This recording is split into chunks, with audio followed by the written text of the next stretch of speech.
ASA Podcasting. You can support this show at patreon.com/ASA Podcasting. The wasteland is a post-apocalyptic mess as the sole survivor wanders out, about to see the rest.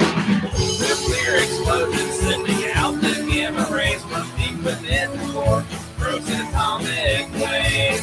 From deep within the core, frozen atomic waste. Hello and welcome to the 57th edition of the Fallout Feed Roundtable.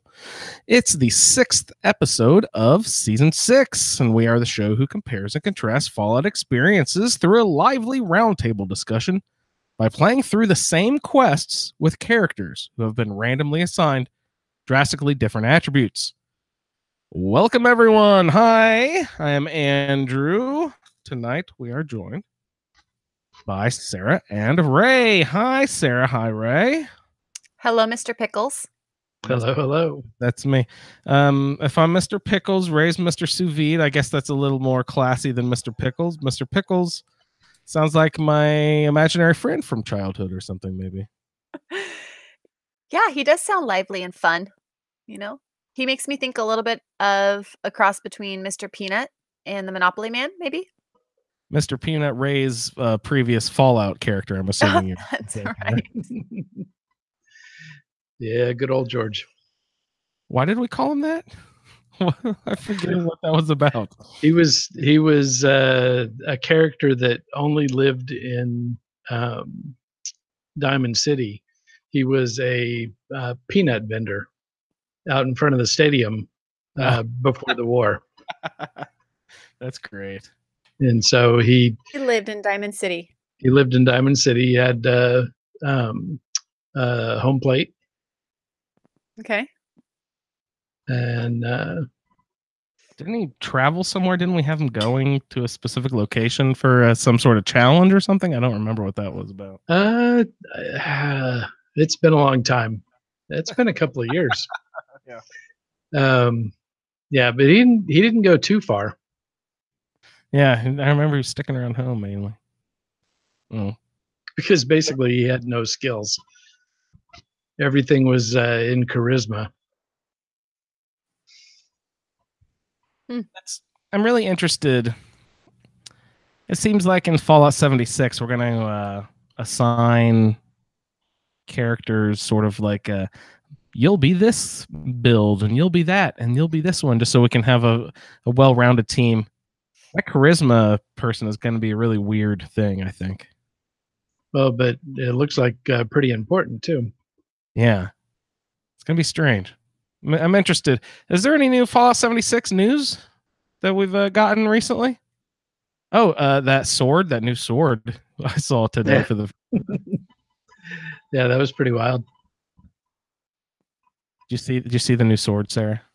I didn't. I was just thinking how woefully short I am on 76 news lately. I'm just not. I haven't seen a ton recently, but in the next few weeks, it's got to be hitting at least Xbox. I know, you guys. Yeah, I mean, we could be on the eve of beta by the next regular episode. That's true. You're thinking next week or 2 weeks? Probably, yeah. In 2 weeks, we could be hearing some news about 76 coming up here pretty soon. That's exciting. But anyway, Sarah, okay, go ahead and give it to me. Mr. Pickles, what sort of heat are you trying to bring? So apparently I found out through the grapevine that not only do you drink pickle juice out of the jar, which A is gross, but B, I understand many a person does it. You enjoy the little bits at the bottom. Please explain. Oh, well, the little peppercorns that have been soaking in salty, briny, garlicky goodness. Just they kind of pop, and they're Do you bite them? Yeah, they're super peppery, but they're soft because they've been soaking in brine. That's so gross. And the little garlic chunks are so fucking good. Sometimes they're starting to put like carrots and stuff and call them like farm style pickles. Have you seen that where they put like piece of like cauliflower and carrots in your pickle jar? What about cauliflower makes it farm style? It's just other vegetables or something are in the jar too. You know, Pickles are inherently like from farms. That makes no sense. well, farm style. You know, other vegetables in there. I don't know. I thought it made sense. But I really, you know, I'm a big pickle fan. So I love pickles. Do not get me wrong. Like, but I'll a chow down on some pickle. A sip of pickle juice grosses you out a lot.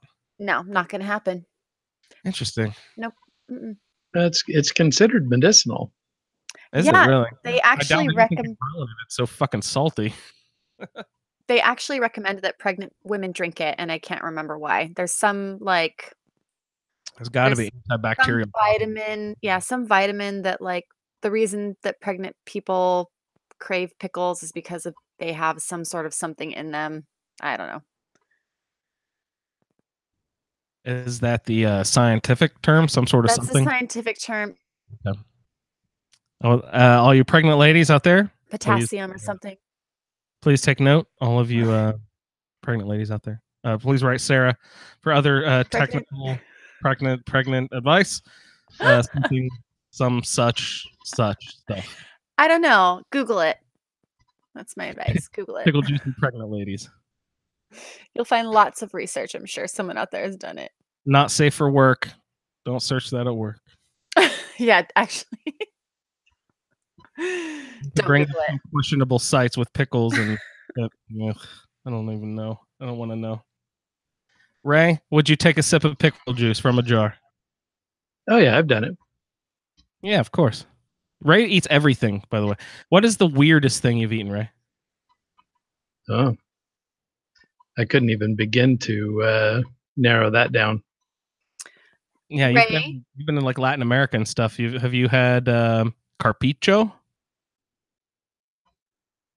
What the heck is that? Armadillo. Armadillo?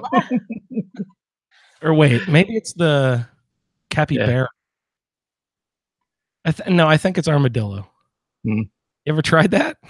Have not had the opportunity. Nope. I don't know if we eat it up this way so much. Gator. How about gator? Oh yeah. That's Sarah, you've had gator? No, I was just making fun of you guys. Of course, gator. Certainly. It's darn tasty. Fucking killed it myself. I just went out in my backyard, lassoed me a gator. I met this really weird guy out in my backyard named Cheeto. He gave me a baseball bat. I went and fucking killed a gator claw. Good stuff. Fried it up. Actually, I've heard the gator's actually like pretty good, and I would be down to try some hardcore. Yeah. You take 100 million guesses in the first, 999,999,999 don't count. Tastes like chicken? Actually, more like light pork. Okay. Okay. God, my smart ass remark makes me look stupid. So light pork, huh? Yeah, it's a firmer texture than chicken. Interesting. It's because they have farm raised gators now, I assumed. I was going to say, is it because it's wild that it's tough, or do they raise them like veal, like where they pin them down? No, they just don't give them a lot of room to run around. So really fat gators pinned down to the ground. That's sad. Yeah. I hate to think about it when I'm eating it, but it tastes so good. Veal is one of the best fucking things on earth. I know. It's I know. So good. So good. I always feel a little mad or a little sad when I eat lamb. Lamb is like, oh God, it's tasty. It's amazing. Oh, you're so tender, and I'm so sad, but it's so tender. And when you eat lamb, you're not eating the cute little baby lamb. These things are a year old. They're almost full grown. They just haven't. Really? They just haven't toughened up. Yeah. They're not small little tiny animals. They're a regular sized sheep. And the reason they're not tough yet is because they're chained to the ground, so they can't stand up, right? Not quite, but they haven't had a chance to. I can't believe you're laughing at this. We're super offending a lot of our vegetarian friends out there. I apologize, everyone. We love you, vegetarian people. We love you. What's the most disgusting vegetarian dish there? Have you seen how they treat vegetables when they harvest them? Yeah, vegetables are living things too, y'all. Let's So not get past that. They beat the crap out of them. they have actually done research to show that like when plants get killed, they send out this little plant signal to like warn the other plants nearby that there's danger. So legit, like living creature sending a signal. There's brainwaves there somehow. So the broccoli's I'm really calling into question the validity of that study. This plant is sending out vibes somehow. I don't know how. It was conducted by Professor Goodfields and Mr. Exactly.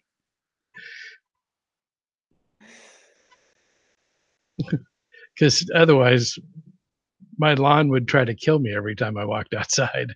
That's Grass. true. I'm finding the study. I will send it to you guys. Finding it. Sounds interesting. Do we? Is that enough foodie talk? Craig was saying how we need a food podcast now because We do. now 4 episodes running in a row we've been talking about food. So Craig wants to start a food podcast. Ray, you were doing some sous vide, weren't you? I did, and I posted it in the Discord so it wouldn't bother anybody. Don't bother anyone. Who are you bothering? Everyone loves the food talk. I haven't heard a complaint yet. Well, yeah. What are you sous videing? I made the braised short ribs. Mm. I did that tonight. Started it yesterday. So you're cooking ribs in a bag of water. I mean, there's no water in the bag, but Right. do you grill them after or anything? No, you sear them. You sear them before you put them in. Oh, sear them before. Okay. Yeah, Okay. because you then make up a paste out of its onions, carrots, celery, garlic, tomato paste, demi-glace, and some red wine. And you cook that down into a really thick paste. Put that in the bag with the beef, and as the juices render out of the meat, it beef mixes with these others, with these other flavors, and creates your gravy. It's heavenly. For some reason, I thought it was pork ribs, beef ribs. Yeah, no, beef short ribs. Oh no, the short ribs. Okay. Yep. That's So interesting. I was thinking. No, go ahead. There's a lot of marbling in that kind of meat, so it comes out super, super tender. Just falls off the bone, I imagine. Well, I buy the boneless for you buy this. the boneless. Yeah. That would make sense. I've always done them. I don't know if I do them correctly, but I always do them like in the crock pot with the bone in, and then they fall off the bone. They're amazing. Yeah. Crock pot. Crock pot is my jam. It's awesome. Just get a pork roast or something. Throw a little packet of ranch on there, and just let it. No water or anything. Just let the juices mix around. Stir. Wait. Oh, God. Ranch? Yeah, dude. So good. You and your ranch, man. That's the best shit, man. You come to the Midwest, we throw down with the ranch. I feel like I need to just come chill in the Midwest for a while and just eat. Yeah. So many good things. You have just sandwiches with lots of fried food and frisbee sandwiches. Yeah, the giant tenderloin. I was talking about it and everyone's like, oh, blah, blah, blah. Who cares? Whatever. And then I post a picture of it on Facebook and everyone's like, oh, holy shit. That looks amazing. That's huge. Oh, geez. And then, everyone's talking about that. And then Ray's like, those onion rings look pretty good. I know. So that bun looks like a little bit of an abomination on that it totally piece of meat. does. Why is it even there? Well, the bun it's almost a joke. You know what I mean?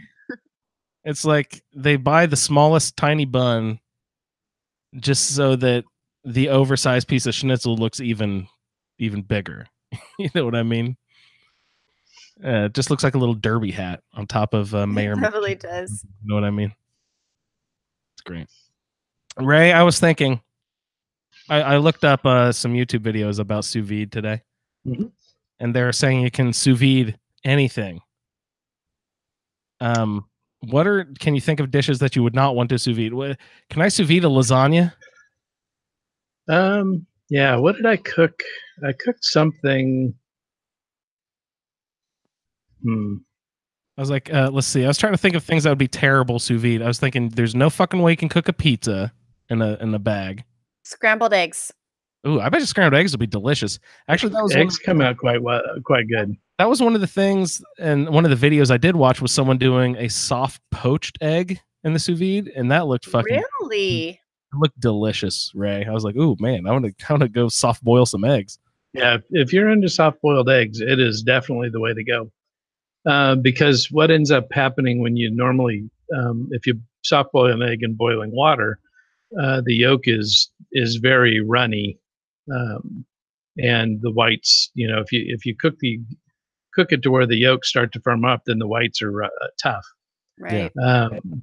If you cook it in sous vide, you cook the egg in the shell, in the water, and it when you crack it open, the yolk is the consistency of custard, and the whites are very soft and not at all tough. Yeah, that's the word that guy kept using when he cracked it open. He's just like, oh look, it's just like custard, and he like sort of scoops them out with a spoon. I was like, wow, that looks fucking great. Yeah, so eggs are definitely really good in there. Oh, bacon. Do not cook bacon Yeah, in sous vide. bacon sous vide, hamburgers, stuff like that. I guess hamburger might be possible. Yeah. So any beef that you cook in there, if you, especially if you like, rare or medium rare meat, when you cook it in sous vide, it holds a precise temperature for a long period of time. Like you would typically cook a 1 to 1.5 inch steak for 2 hours in sous vide, but you would only do it at about 130 degrees. Yeah, and so the consistency of the steak is perfectly medium rare throughout the whole thing, and then you take it out and you sear it, and so that it gets browned on the outside, and you have an absolutely perfect medium rare steak. And from a food safety perspective, I was just about to ask about this. even though you're cooking it at below the recommended temperature to kill the bacteria, those times are for very short durations. So if you need to bring a piece of beef up to 160 degrees for 4 or 5 seconds in order to kill the bacteria that's on the outside of the meat. If you cook it at 130 degrees for 2 hours, it achieves the same thing. So the bacteria can't withstand that lower temperature for that extended period of time. And so you have all the benefits of the food safety for cooking it, but the steak is perfectly medium rare all the way through. Interesting. Same thing with a hamburger. If you like a very lightly cooked hamburger, you can cook it sous vide to cook the hamburger. It kills all the bacteria. Now you take it out, throw it in a pan to get the browning, so you have the Maillard effect on the outside of the meat, and that's where you get all your beefy flavor, and you've got a perfect tender, juicy hamburger. So I'm gonna have to hop off now and go make a steak. So Well, you can hop right back on, because if you did it sous vide, it'd be done in 2 hours. we've done it in 2 hours. That All right, sounds amazing. I'm going to Far Harbor on vacation. What animal on Far Harbor am I going to sous vide us for dinner?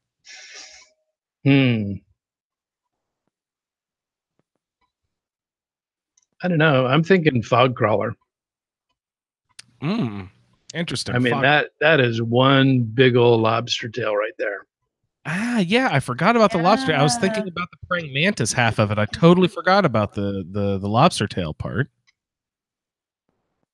I was thinking, I don't know, Ray, are you like a frog legs guy? Would you That's do where I was going with that. I Angler leg. I do enjoy frog legs. Yep. I've never had frog legs, you guys, and I want to try it so bad. I'm imagining somewhere in between gator and chicken. Yeah, they're definitely more on the chicken side. And served like chicken wings, sort of? Fried like that? Yeah, very similar, but without the hot sauce. No hot sauce. With a side of beignets. Beignets rock. I don't know. I'm just thinking of something else in the French Quarter that you could eat besides frog legs. Yeah. Yeah, that's a good call. Frog crawler. I said frog crawler. Fog crawler. I could also cook up Dima, I think. He'd be so tough. Chewy, all those fuses, Ugh. those vacuum tubes. Yeah. Unplug Dima. Crunchy. You know. Control Alt Delete. So Dima. all of his vacuum tubes are cracked, which kind of that defeats the purpose. Makes it hard to keep a vacuum. I didn't ever notice that. That's hilarious. I was looking at that today thinking, yeah, none of those work. It's really funny. That's why all of his memories fucking leaked out. Speaking of those, Ray, did you really you were just fucking with us, right? You didn't go do Oh heck no. Nightmare, did you? I love that. It's so much fun. I can never tell how deadpan you are, Ray. And I even came up with a new way to finish the last quest. Because God, I think he's serious. I discovered that you if you stack the cubes up and put something on top of it, you can take the cubes away, and either the turret or the beam direction changer will stay in place. So I put I extended the blocks out and stacked them up high so that there was a turret right in front of the firewall switch. Oh yeah, right there. And so I did that 2 or 3 times with a bunch of turrets, took all the blocks away so nothing would be in the way of anybody's shot. And it just took a couple of tries and boom, they had that firewall down. It's great because that one's kind of, that one's kind of a bitch to do the old fashioned. It is long and tedious. Yeah. So, but it's I enjoy it. That's great. I didn't go get it, any of the. I didn't get the codes. I didn't get the. Gotta go get that armor. No, I didn't. I'm not even certain which mod added the armor that I've been wearing, but it's much cooler than the wetsuit. Yeah, I was like the way that suit looks. Yeah, I do like that suit, but just not for this character. Yeah. Well, I mean, when you're in a mods, you can make armor and get it better than what you can find in game anyway. So, Sarah, you were mentioning, Sarah, that you love Far Harbor and it's your favorite place ever, and you're just running around and having a good old time. What have you been doing in Far Harbor? You name it. I've been kind of doing it all. So, I joined the Children of Adam. I drank from the spring. I went and found the cool mother thingamabobber. What's that thing? The little icon or idol. Icon, yeah. I did do part of Dima because I'm just not going to do the Blue Nightmare again no matter what. So I don't know, I've just been hanging around killing stuff. finding stuff on the side, and then obviously doing our quests this week as well. Nice. Well, let's go ahead and get into our quests this evening. We're heading to Far Harbor, like we mentioned earlier. We'll be doing Brain Dead, Ablutions, and the Great Hunt. So why don't we go ahead and jump into Brain Dead. So as you're coming right out of the hole there, sometimes you can meet a little robot. I don't know what I did this time, but Pearl was gone. Under what conditions will Pearl disappear, Ray? Do you have any idea? Well, had she actually been there to begin with? I do not recall. I had been to Far Harbor very early on with the character because I went and grabbed Adam's Judgment, and I haven't really been back. I did a lot of stuff when I was there. Because I think you actually have to do some of the Harborman quests before she shows up. Oh, I did not know that. Okay, so she may have never actually been there because I just did a bunch of the Harborman stuff recently, but that was after I did the Brain Dead. So you can also just go to the hotel. Yeah, that's what I ended up doing. How did you get into it, Ray?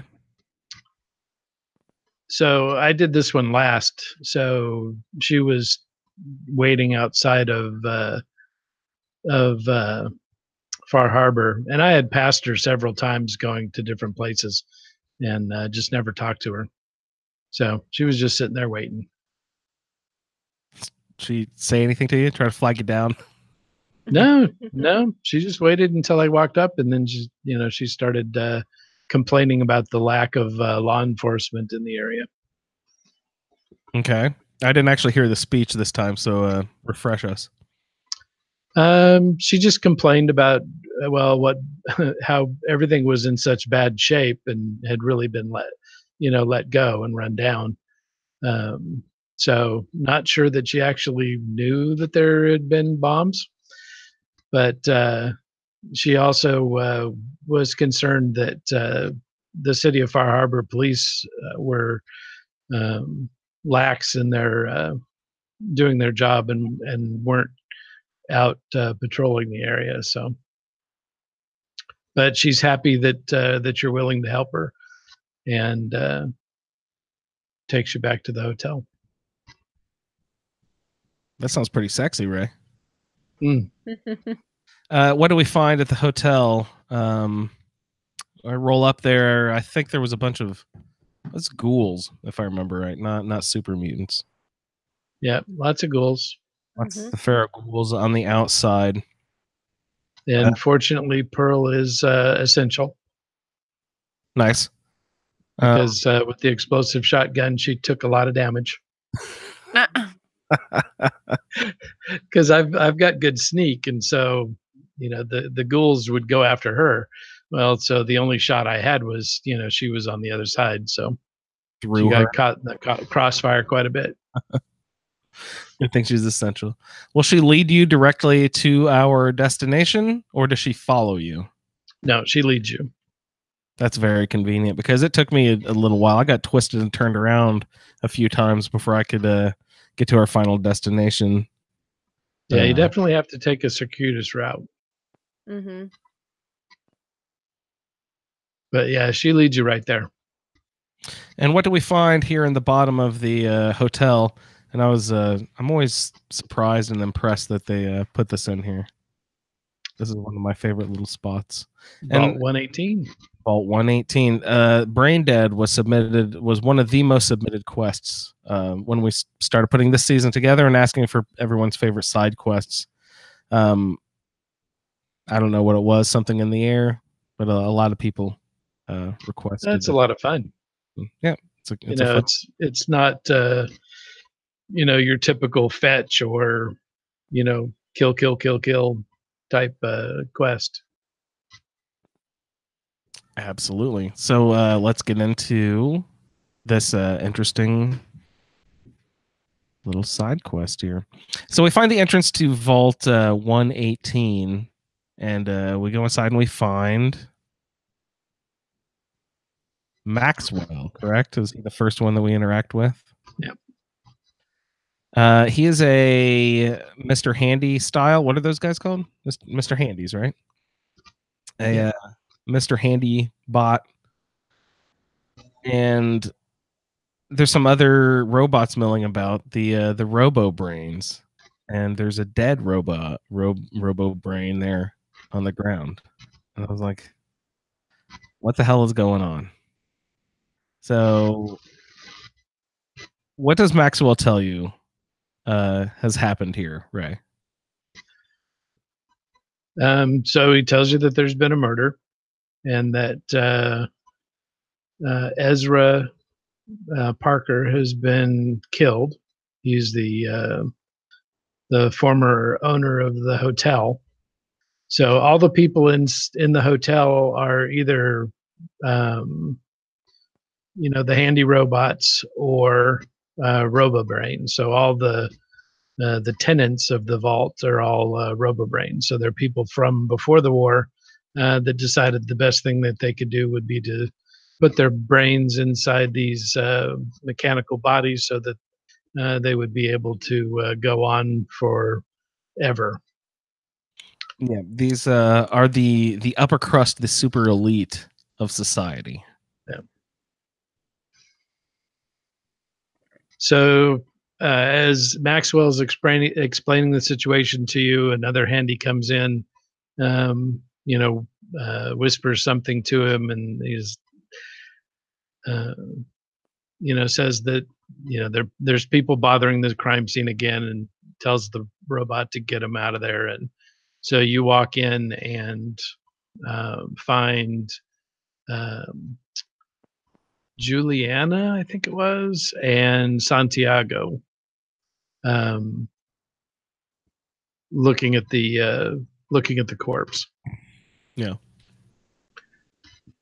And so then, he kind of explains the situation and asks you to investigate. If I remember right, around the room, around the dead body, there are pools of what look like blood. Yeah. But this is a robot, so you're like, What? over in the corner, I found a can of red paint. Yep. What's that about, Sarah?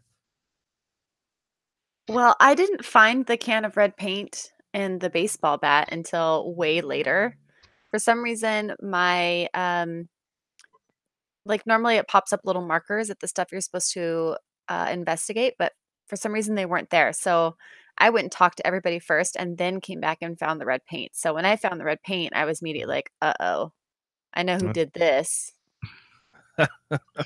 Yeah. Who's the artist one? Was that Santiago? Santiago.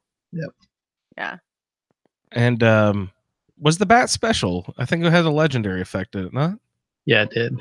It did, but I immediately sold it or gave it away. I don't remember. Yeah, I think I sold it.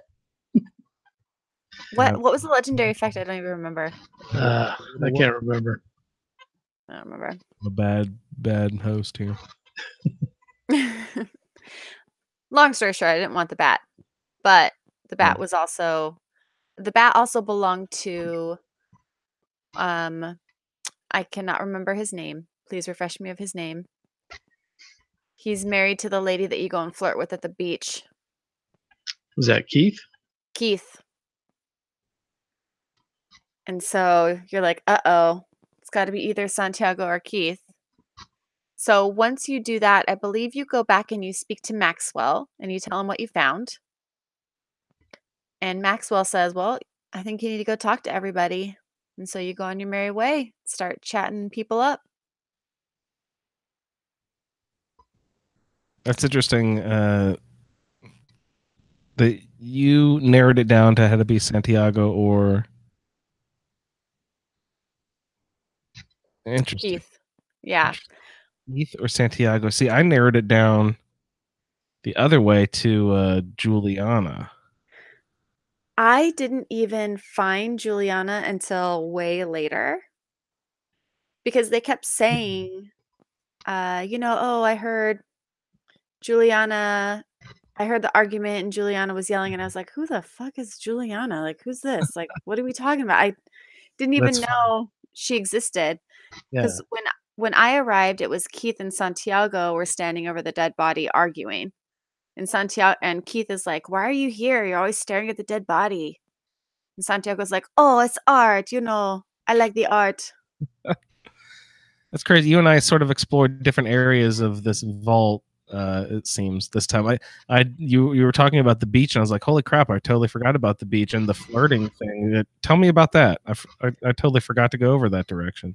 Yeah. So when you walk into the room where Keith and his wife are, they are arguing because Keith thinks that she was having an affair with Santiago, which once you talk to Santiago, you're like, oh, snap. They totally had an affair. Anyway, and she's like, oh, I'm going to go to the beach. And so I was like, what the hell does that mean? So I lost her. And so I actually accidentally found everybody else's rooms while I was trying to look for this quote unquote beach, which is actually in the shower room. But when you go in there and find her, one of the options is to flirt, and it's like a charisma check.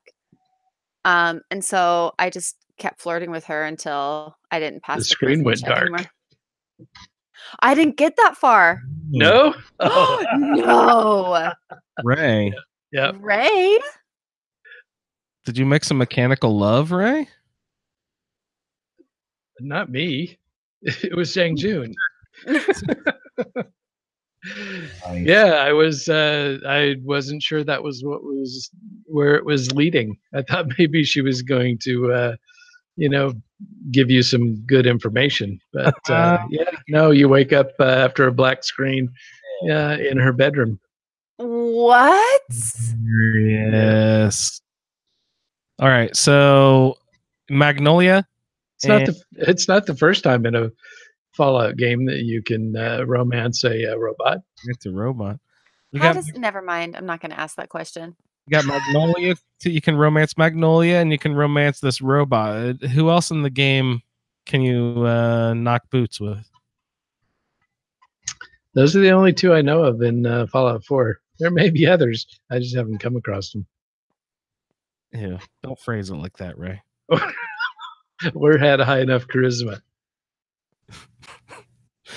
Yeah, I'm lucky. The speech checks were very, very low in this particular quest. Oh, for the robots? Yeah. Because I've were only got a low. Charisma of 8 with all the clothes and everything. And you're still. And I was passing red speech checks. What do you know the number equivalent of the color codes? No, it's I just know that they're progressively harder.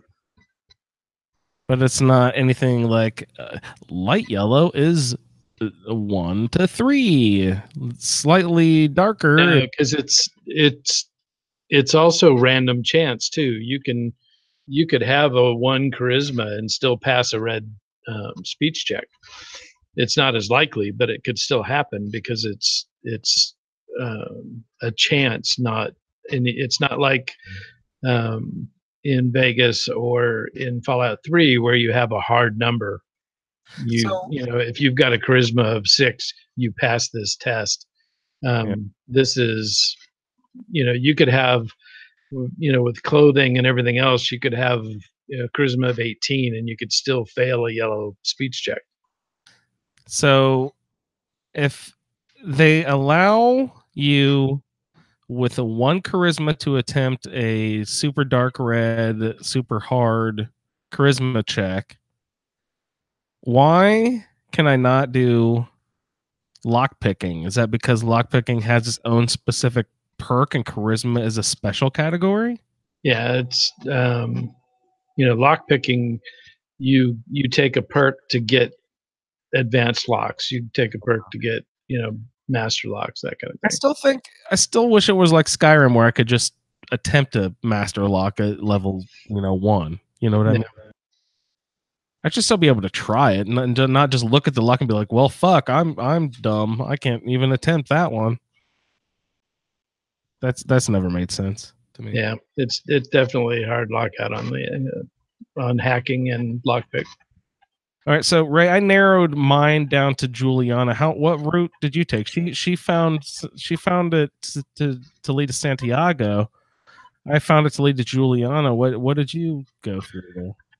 Well, so I had ended up in Ezra's room, just going through searching the place, and found the overseer's key. Mm-hmm. So I had passed the overseer's office, and so I went up and tried the key out and let me in. And the only thing that was in there was a terminal. So the dead overseer. Yeah, Yeah. the dead overseer. But that terminal was pretty funny. Did you read it? When I checked the terminal? Yeah, It was sad. Oh, wrong reaction for me, I guess. Pretty good terminal, Overseer eventually went crazy and off themselves. Yeah. Oh, okay. New project for one of our people out there. Steve Pacey does the Skyrim book club. We need the Fallout Terminal Club. So who out there in our community is going to start reading terminals and send them in, and we'll put a new podcast together. Right. So that the rest of us don't have to do it. Yeah, because I don't want to sit there and read fucking terminals all day. But someone out there who wants to do that, I'm thinking Freighter. Freighter, get on that. Freighter, you're assigned all terminals. Just Freighter and Jen, go out and read terminals. You guys have fun with that.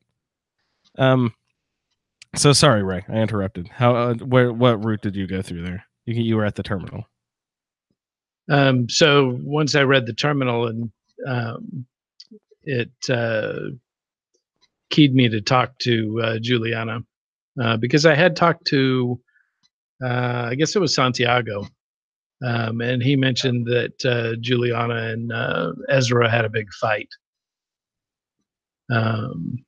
Yeah. And so that's when I went to talk to Juliana, and she just kind of gives you the brush off, and then you go talk to her husband, and you get a speech check for him. Who again? He's the scientist doctor guy, but I can't remember his name. Yeah, like a bow tie. Bert or something like Bert. that. I think it's Bert. And so so the speech check with him is that she's been acting funny, and so he says that his wife has been acting funny. Yeah, and then the hard speech check, he says that he talks about how when you've been together as long as they have, you get to know somebody and every aspect of them, and she's not only acting funny, but he doesn't believe it's his wife Juliana. And so that's when you go confront her, and Ezra says, okay, I can't keep this up anymore. Yeah, that's hilarious. So Ezra killed Juliana, and has been pretending to be Juliana, Bert's wife, this whole time. Do you think that Bert and Ezra got romantic? That'd be pretty hilarious. I can't believe you just made me think about that for a full 30 seconds. Do robo brains? I mean, they must if you did it with the lady on the beach. Everyone knows that the brain is the largest erogenous zone. All right, so listen. I'm going to change the subject. The robo brain. So here we go. So I went about it a different way. I ended up with the overseer's key and went up there, and you find out that Ezra is embezzling a bunch of money and blah, blah, blah. And I had already spoken to Juliana, and she was just kind of rude or whatever. And then she's like a hypochondriac, saying that she has, what did she say she has? I don't know. Anyway, so when I found out that Ezra had been embezzling money, that's when I was like, okay, I'm pretty sure it's Juliana. So I just came down, saved my game just in case I wanted to try and accuse somebody else. I did that too. Yeah. I was gonna fuck up. Yeah. And accused her of it.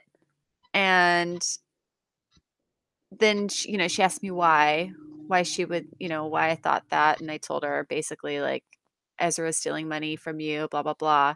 And then she was saying, yeah, I can't pretend anymore. I'm going to kill you. So does Santiago point you towards? That was going to be my question for you guys is if you accuse somebody else, what happens? I don't know. I got led to Juliana, which actually was Ezra. I was not looking at the overseer's room, so eventually they had a robot. It might have been what's his name, Maxwell, who finally mentioned, hey, maybe you should go look at the overseer's office. And then when you get up there, it says door inaccessible or something. And then you come back down and mention that the door is locked to him. And he says, oh, why don't you go look in Ezra's room? Like he literally is punching me in the face with this go here, go here, go here, go here. So he sends me off to Ezra's room and I find, the bright blue key sitting on the desk there. And did you guys find that certain items were marked steal and certain weren't? Like it was really weird. Like in one room, like different items would be marked steal and others wouldn't. It was really strange how things were marked around the hotel section. Or not. It's not like a hotel. It's like a showroom. How would you describe the vault there? Yeah, there's a stage. It's like a dinner and show. It made me think of like a cruise ship almost. Like that scene in Indiana Jones in the Temple of Doom. Yes. Starts. Yes. The opening scene where she's singing and stuff. Yeah. And, exactly. Anything goes in like Mandarin or something. That's right.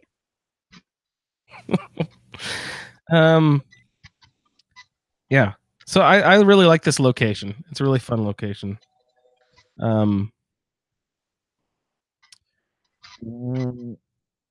So what happens? Ray, did you accuse anybody else? I got led to Juliana. Have you ever just accused someone else just to see what happens?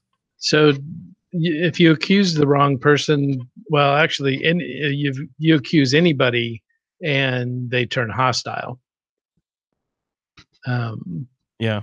But if you accuse the wrong person, they turn hostile, then you kill them and then go back and talk to Maxwell, and it does not give you the second quest. He just sends you on his way. It sends you on your way. So Maxwell accepts that the person you killed was the murder? Does he like trust your judgment, or he's just like, fuck you, go away? Yeah, no, he doesn't. He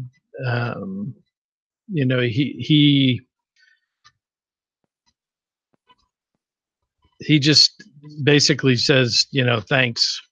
So you get send you on your way, but it doesn't give you the part two that gives you the other half of the XP. Okay, so that's interesting. Sarah and I were talking about that in our little chat the other day. I was like, why is it broken up into two parts? Yeah. Yeah, explain the structure here. At this point in the story, you can let Ezra. This is weird. You can either decide to turn Ezra into Maxwell, or you can, for some reason, sympathize with Ezra and let him go. Because basically, I guess he's bribing you, right? He's supposed to be some like super, super wealthy. He's been this whole time embezzling money through this hotel and making money even in his afterlife as a robo brain. And he'd been doing that as a human for a long time, I gathered from the terminal. Yeah. So this guy should have like millions. And the payoff here, if you side with him and let him go. Well, was it? It wasn't even a caps, wasn't it? It wasn't it in old timey money. What's that called? Pre-war? Isn't it pre-war money? It's like $500 or something in pre-war money. Yeah, I tried to get him to bribe me, but he wouldn't. He said he wasn't going to give me anything. Oh, what the fuck? Then why wouldn't you turn him in immediately? What is the incentive to not? I mean, yeah, that's weird. Yeah, even so he told me to just, let him go, and I said no. So he turned hostile, and I shot him and took 500 caps off his body. That's the benefit. There you go. Caps off of him. But seriously, 500? That's it? Oh, it was caps. Yeah. It wasn't old funny money? Yeah, no, this was caps. It's caps. Okay. I decided to side with him. So he gave me the money and took off. And then I ran to Maxwell and ratted him out immediately before he left the vault. So he turned aggro as soon as that happened. And then Maxwell also gave me some sort of reward. It was great. So you can double dip a little bit there. So yeah, and that's what I was trying to do. And I'm interested, Ray. If you side with Ezra and let him go and he leaves, you also have the opportunity to lie to Maxwell and say, I killed him, or he slipped out and got away, or something. You have a couple of different options of lies, I believe. Yeah. Have you ever gone that route? And do you know what happens with Ezra at that point? Can you go visit him, meet up with him elsewhere? I've only done this one other time, and I reported him to Maxwell, and he made a run for it, and all the robots killed him before he got out of the vault. Nice. I'm really interested. I could probably just look it up on the wiki, actually, but I'm interested to see what happens if you can just run into him, where he goes. You know what I mean? Like, where does he run off to? And yeah, I don't know. Interact with him again after he leaves. Because, every once in a while you have those characters that you interact with early in the game or some random thing, and then like you think that NPC is gone from the game forever, and then you run into them again like to 12, 20, 30 levels later, and you're like, oh, geez, that guy. I remember you. The hell are you doing here? That's Lorenzo Cabot for me. Love that guy. I want that hat. Damn it. So one of my big cheats for Far Harbor is I always make sure I do the Cabot House quests first. Okay. So that I have Mysterious Serum. Okay. And then benefit of that again, remind me. So it bumps up your damage threshold by 50 points, but also gives you I think it takes away 30,000 rads per minute or something like that. It just it essentially you could stand, in the middle of the glowing sea, on top of the blown up reactor, and it can be running, plus 18 rads, and you could just stand there forever until the Mysterious Serum wore off. Then you die immediately. But what's the duration of the serum? It's long. It lasts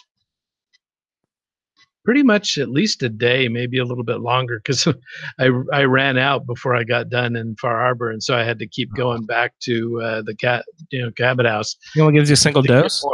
Yeah, so when you do the quest, you can get 9 doses, and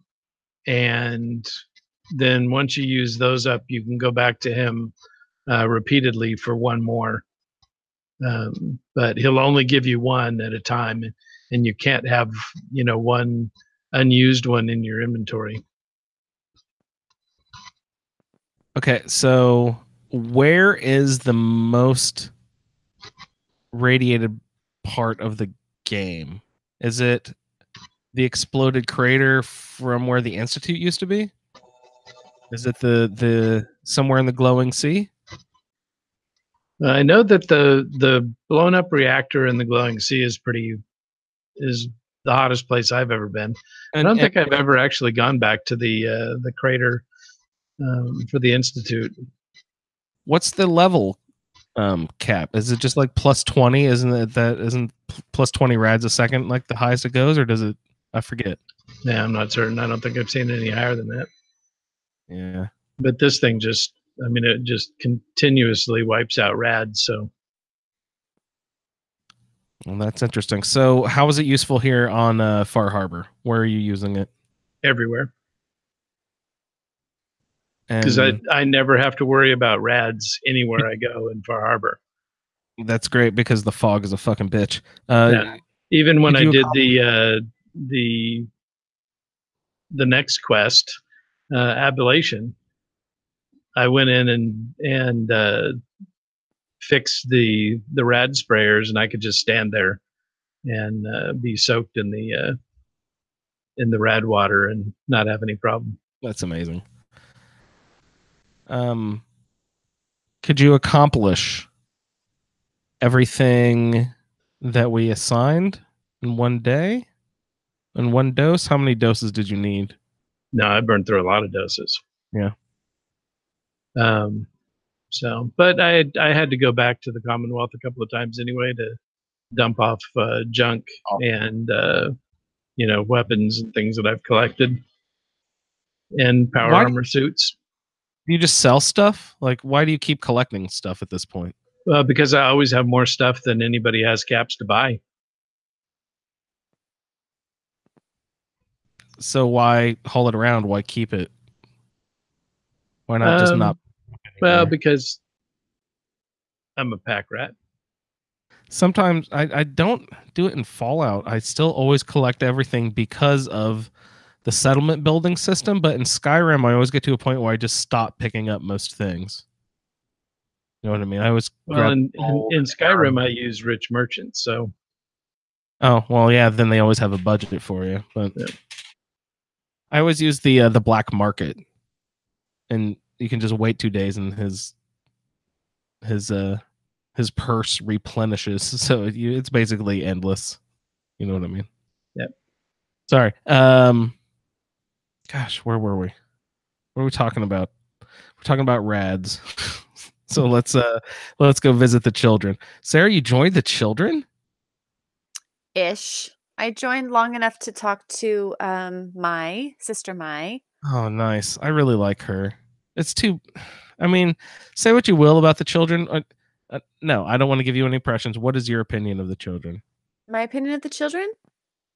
What do you like or dislike? What is your impression of them?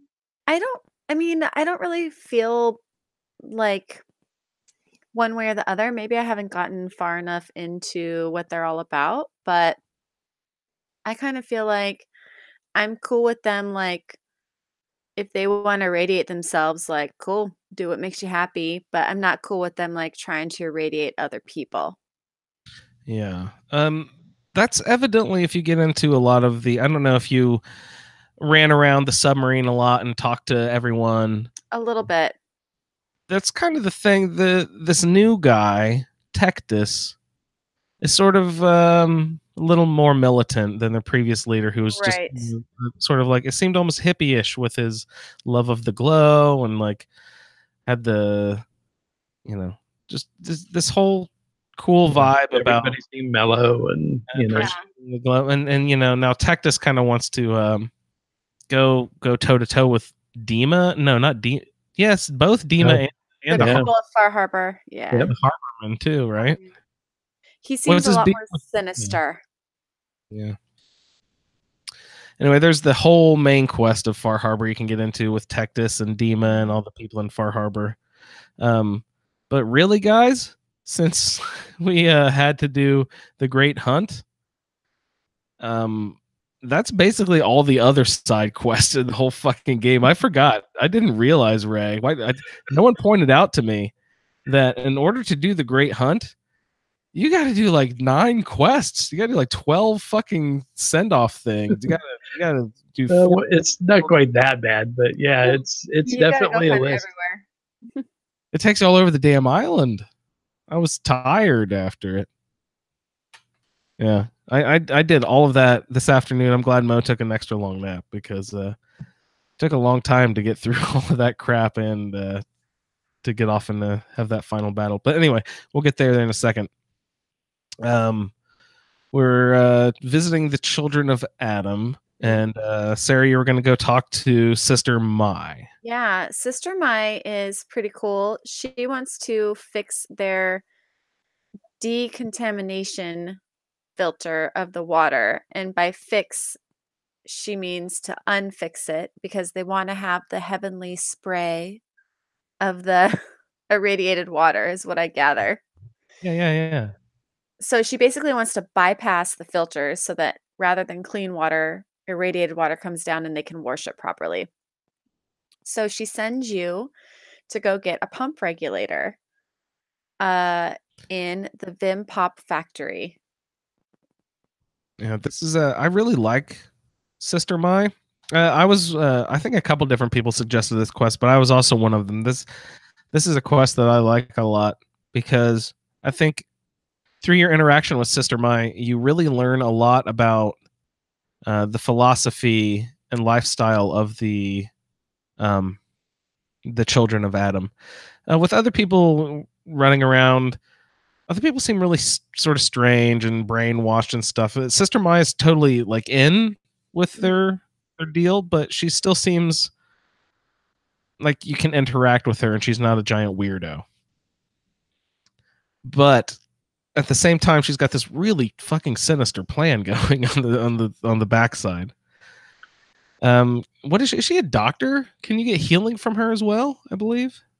No, she is a vendor. Yeah. A vendor. So you actually learn about what's it called? She call it scouring or something? That's remember that right. part? That's right. I cannot remember, but it's something Yeah. I think- can't remember. It's I think it's she was essentially saying- Radaway. It cleanses them of the radiation, so that then they're purified and can start getting radiated again. Because there's some people that have problems with the radiation, and there's some people that don't. Right. There's some people that have a natural resistance to it, and those are Yeah. the ones that are supposedly The true believers. the true believers, right? A But natural. for those, Who would have a natural resistance to radiation? I understood that it was just like some people just had a natural resistance, like evolutionarily, but I might be wrong. Just like over the generations, That's that what person, I gathered. individuals for some reason had developed a stronger tolerance. Interesting. It would make sense though, right? I don't know. That was just what my theory was. I had Hancock with me. I brought Hancock to the submarine. I kind of wanted some more interaction. He didn't really say much because I was hoping that maybe they would say something about a ghoul. Like I thought that they would maybe be like, "Oh my god, a ghoul! He's one of our prophet." Right. Like what? Are there any ghouls in the children of Adam? And what? You would think that they would really, really like ghouls because they are like super irradiated. What is the relationship? Do either of you know? Is there any lore concerning the children and ghouls? I Are there haven't ghouls seen in the children, any. Ray? None that I've seen. You don't see him at the crater in the glowing sea, and you don't see him in Far Harbor. Are non-feral, just normal ghouls like Hancock and Billy, are they any more resistant to radiation exposure, or are they just as prone to it, and they will progress into a feral if continuously exposed? Do they have any more rad resistance than I do? Well, so the non-feral ghouls are all immune to radiation. Immune totally. Yeah. So why when I'm running around does Hancock give a fuck? Why does he mention the radiation that I'm taking? He has comments. I think it's a game mechanic to, just in case you're not paying attention to your rad meter or something. Because a lot of them do that. They mention that you're taking radiation. Because even Nick does it. Curie does it. McCready's like, is that thing on your arm supposed to be ticking that much? Yeah. I mean, I know all the followers mention it, but I was just surprised at Hancock specifically because he shouldn't give a fuck. But I guess he cares about me, right. which is really tender of him. So thinking about it, there aren't any non-feral ghouls in Far Harbor. No, I haven't encountered any actually. Okay. I didn't even think of that. How about Nuka World? Are there ghouls over there? I don't know. We'll see in a couple of weeks. Don't the children have a ghoul at the top of the Kingsport Lighthouse? They have a glowing one, don't they? Yeah, they have him trapped. Yeah, he's lighting the lighthouse. He's lighting the lighthouse. Yeah, I've overtaken that property, and it's really nice. I like it a lot. It looks really cool. So I can't remember exactly, but there's conversation on the terminal in no, I can't think of it. It's the house with all the ghouls in it that you have to clear out for the Minutemen. The guy down in the basement who watched his family, turn into feral ghouls, has some conversation about it, but I don't remember how that goes exactly. I'll have to look at that. Interesting. No ghouls in Far Harbor, huh? So interesting. I never noticed that before. Cool. Okay, so Sarah, I interrupted you. We were talking about Mai and her devious plan to fix, air quotes, the rad arches. Now, you said she sent you off to where? The Vim Pop Factory. Yeah, I like this location. I kind of hate it. It's a little confusing. I still have no idea. It's like so lost. They have a lot of different sections in it, doesn't it? And there's all kinds of random stuff. Yeah, there's a lot going on there. There's a lot going on there. Is there multiple entrances? I went in through like a subterranean parking garage, I believe. Oh, I just went in the front door. Oh, there's a front door? Nice. Yeah. I went in through the there's in the front. Yeah. I guess I approached it from the side or something. I didn't see a front door, so I went in through this. You can only go across the bridge. It's on an island. Yeah, that's right. No, because when I came out. Oh no. I came out like where there's like a bus on the ground. I went back. Yeah. But it was like underneath. It was on the side of the island because I came back around and found the bridge.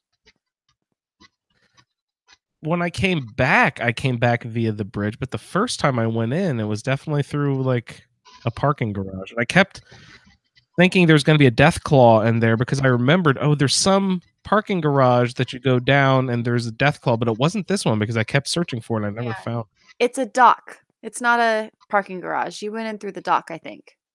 Oh, a dock. Okay. Yeah, the Yeah. loading dock. The loading dock. Yeah, no, that thing, it's on an island.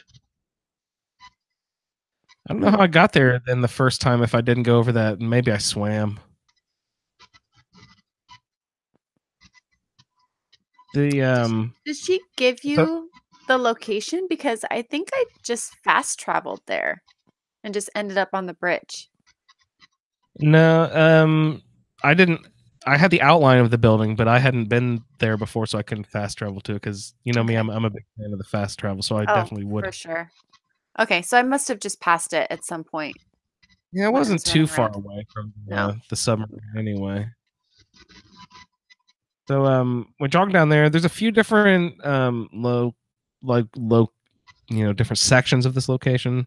There's the VEM corporate headquarters, and then the Mhm. actual pop factory, hmm and Underneath other the loading dock, sections. Yeah. that weird other place with the lab, Oh yeah. the elevator takes you down there. I was Another just lost. I was just horribly lost throughout the entire thing. It was fun, and I really thought that I would find more bottles of Vim. Yeah, there's not a ton either. Yeah. There is a really nice one that we'll mention later that I really enjoyed. A good flavor. The Captain's Good Blend. flavor. Captain's Blend is a good flavor.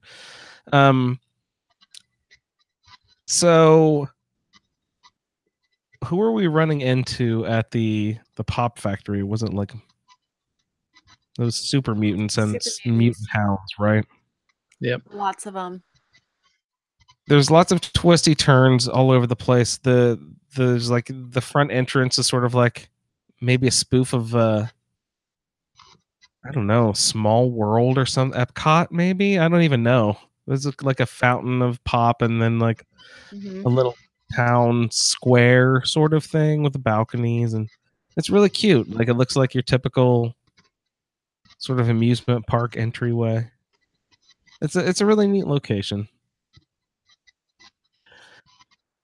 There is a big loading dock door with an advanced lock, so I could not get into it. hmm I remember somewhere I thought that there is a super mutant behemoth. Is that behind that door? Yeah, but it's just a terminal. The terminal was an advanced level that I couldn't get into. Oh, yes. I have no Yeah, terminal that's- or Yes. lockpicking. That's Grun. Grun. I found him on accident. And I'm usually really good about reading terminals. I didn't read this one. What does it say? I just couldn't get into it. What does the Well, terminal say? After the fact, I went and read the terminal because when I found Grun, I was like, get me out of here because I had been lost for 20 minutes. So I was like, thank God there's a freaking door here. Just get the door open. I don't even care. I thought you were going outside. I thought I was going outside and I was not going outside. So there is a terminal that you find somewhere else in this godforsaken factory where a super mutant, which I find it odd that the super mutant can write so eloquently. Does anybody else find that weird? It's Erickson. Who's Erickson? Whoa. Really? The dog Yep. dealer from the airplane. I love Yeah. Erickson. He is great. Yeah. So If- yeah, he talks about he's about how he gets Grun locked up and figures that he'll make a run for it now, and by the time any of the other guys figure out how to open up the door, if they do, that Grun will kill them and forget about him, and he'll be long gone. And so Right. Okay. Yep. So you find him at the crashed air site, and he's a dealer. He's a regular merchant, but he also sells dogs. I have not found him yet. It's So- it's really you you find his crashed airplane, and he's wearing like a wolf head hat, a bear Bear. head, a Yeah. bear head hat. It's really awesome.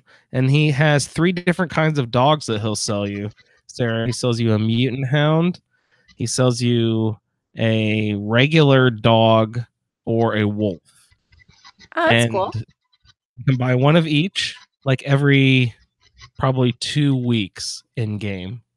And you can go back and just infinitely buy dogs. And then So you pack your settlements with them, correct? Is that what you do with you them? want to know how many dogs I have at the lighthouse?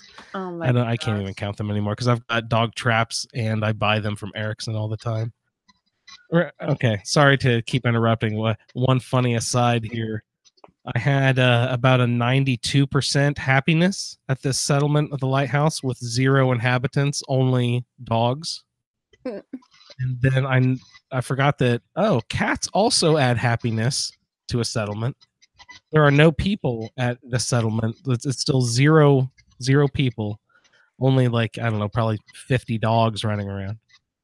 So I was like, cats also add happiness. So let me go put a cat trap down here. Let's build a cat cage and start adding some cats. So I added like, I probably have 5 or 6 cats running around by now. And then I go to look at the happiness percentage because I was like, it was in the low 90s. I'm hoping that it gets up pretty high here. And I look at it, and it's in the low 60s now. You add cats, and it just plummets my happiness. How funny. That was terrible. Cats and dogs really don't get along. You should have known better. I don't. Yeah, You I should have need to done send the better. cat. I wonder if I kill all the cats, if the happiness will go back up. Well, okay, but I better not say it. It'll make Ray's happiness go up. Yes, it will, I guess. All right, Ray, what are we missing about the Pop Factory? So my favorite thing in the Pop Factory is when you go into the room where the tanks are, and they've got the waters in there bubbling away, and you find the super mutant sitting inside of them like hot tubs. I didn't know that. Ray, They were already coming out and trying to kill me. Ah, yeah, Ray sneaky. They're sitting in them like hot tubs. That's disgusting. And then you go well, as long as you're only drinking Super previously bottled them, you're probably okay. Fine. Sarah was like scooping big handfuls out of it. Like, oh man, after this fight, I just need a big refreshing drink. Of them. Slurping it fresh out of the vat. 200-year-old Vim in the vat. Them in the vat with super mutant filth. Yeah, gross. Yum. There's a couple other special treasures and stuff. You found Groon. Did you guys have a good battle with the Groon? So that was my first ever behemoth fight ever. Because I've never killed Swan. Interesting. It went surprisingly well. So I found this Gauss rifle, Gauss. Am I pronouncing it correctly? Yep. Yep. That's always been, I've never known. We've always went, I always say like Gauss or Goss in my head. Gauss, I think yeah. Goss. I think Goss is the general approved pronunciation, right, Ray? I don't know. Yeah, you can go however you want. There. Yeah, say whatever. Who cares? Okay. I used to say mutt fruit. Because I play with the volume down, I didn't hear people saying mute fruit. I just would read it when the subtitles. So I'd just say mutt fruit. And, I felt like a big dummy when people were like, yeah, it's mute fruit. Think of it, dummy. Mutation. Yeah. No. When you just look at the word, it looks like mutt fruit. Yeah. Yeah. Sorry, go ahead. So I have this Gauss rifle and I have kind of tricked it out. It's pretty powerful. And so it only took me like 6 or 7 hits in the head and I took him down. I was very surprised. That that's never nice. happens to me. How do you beef that up? You need like high science, probably. No, I think I only have 1 perk point in science, and I think I'm level 2 in gun nut because gun nut was one of the perks I was supposed to take. Nice. And I basically just had all the stuff for it, so I went to the armor bench and just tricked it out. That is one drawback of my my lighthouse settlement is I only have a weapons bench. I don't have power armor or anything like that. Sucks to have to run over to, Sanctuary or Red Right. Rock. It's so unfair that they put 2 settlements that have all of the crafting stations 15 feet away from each other. Why? I don't understand why they did that. It's so stupid. Give me more. I guess I could invest points in charisma, but fuck it, man. Yeah, so to build one, you have to have local leader, right? Yeah, To build the benches. level 2, I think. So, yeah. One thing I was going to tell you is that if you read the terminal before you open the door, the terminal does say, to be fair, do not open this door. Yeah. So, And you're saying Erickson wrote that, Ray? I think so, right? Yeah. Did he sign it, or you just deduced it? No, you deduce it from the previous. From what his previous entries in the terminal. Nice. I think it says something along the lines of like, do not open this door. Grun is behind it, and he's probably really mad. Or something like that. Nice. Yeah, so that was good. And I'm trying to remember what I got off of him. I remember that I wasn't too excited. He had like a death claw hand on him and stuff like that, but nothing major. This can be fun. Have you ever tried to play around with the Death Claw Gauntlet thing? I have not. What is it? It's mildly fun. There's it's a melee weapon that you use. You build out of a Death Claw hand, and you have like, you can harvest a hand and add like the way you beef it up is by adding like a 3rd claw to it or whatever. And it's a fun little thing. It's kind of cool. Yeah. So my favorite thing is the cool power armor that you can get here. Yeah, in the power armor is cool. I did not find it my first trip through, and then Ray was talking about it in our little chat. I was like, "Fuck yeah, I have to go back and get the power armor." So I went back and found it. That's kind of been a catwalk area, right? There's sort of like these aluminum tunnels, catwalks up around the top, I believe. It's up that away. Is it in the same room as the red trunk? Sort of like the master trunk, you know what I mean? I don't remember. Yeah. I run through that place pretty quick. Yeah. So I grabbed the power armor, but there's a terminal in the same room that you pick up the power armor. Mm-hmm. And you can is it a holotape that you can learn the paint job, or I don't know if you just read about the paint job or how you do it, but you can get the Vim Refresh paint job, which turns your power armor green. And Ray or Sarah, I didn't even look up the benefits. Usually if you have all the same pieces of power armor, it'll give you some sort of like benefit or boost, right? Do you know, does the all red Nuka, or not, oh gosh, it's their competitor, how dare I, does the all red Vim power armor have some sort of like benefit versus the refresh green? I don't know. Yeah, me neither. I think I've got both of them. Oh, and Ray, you were mentioning there's a 3rd one in a trailer somewhere too, right? No, there's just 2. There's the red one that you find in the Vim factory. Okay, that you can paint green. Yeah, and then And you call it green, I call it yellow. oh, that's Um, okay. That's our difference. Okay. yeah. So the but you red. said there's two, and you can find another one. Where is this other one? So the other one's on the road between the visitor center and Dalton Farm. Is it a Wicked shipping truck or something? No, it's a Vim promotional truck. Oh gosh, in the terminals they were talking about Vim ambassadors and stuff. Do you remember any of those entries? That was kind of interesting. Yeah, and Yeah. and that's essentially what this one is. Nice. The terminal seemed to find some problems with the program. Yeah, I didn't read them this time, so I don't remember what it was.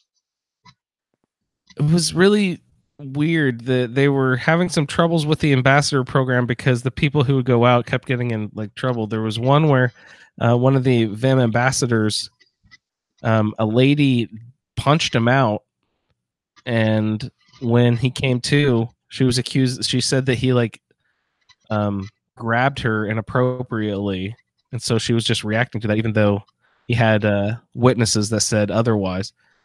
It was really weird. Then there was there was another one. They're just having problems with the Vim ambassadors, who I guess they were advertisement tank people. You know, you go out in your power armor and say, "Go drink some Vim." But I believe that in that terminal. God, maybe that was a different terminal. I don't remember. But There's so many terminals in that place.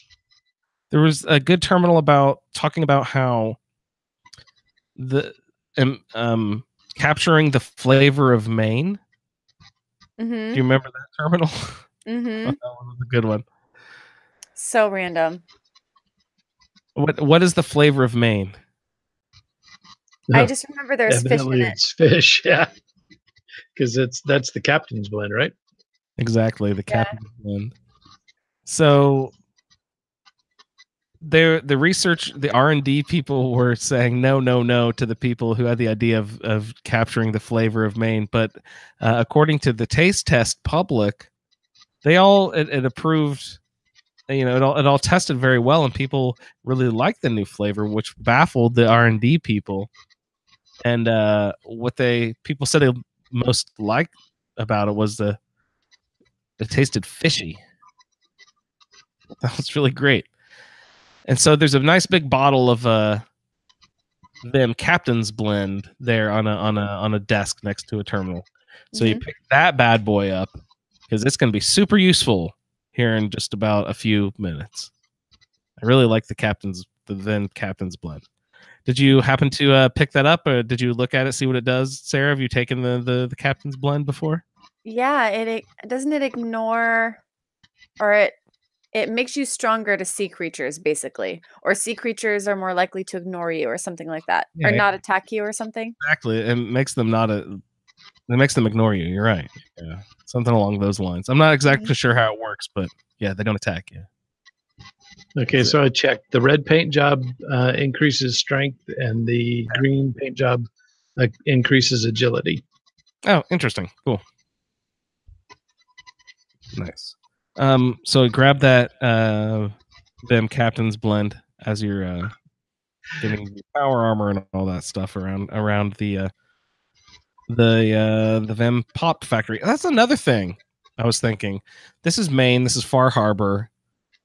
Do people in the Northeast refer to soda as pop? I thought people around where I live refer to it as pop.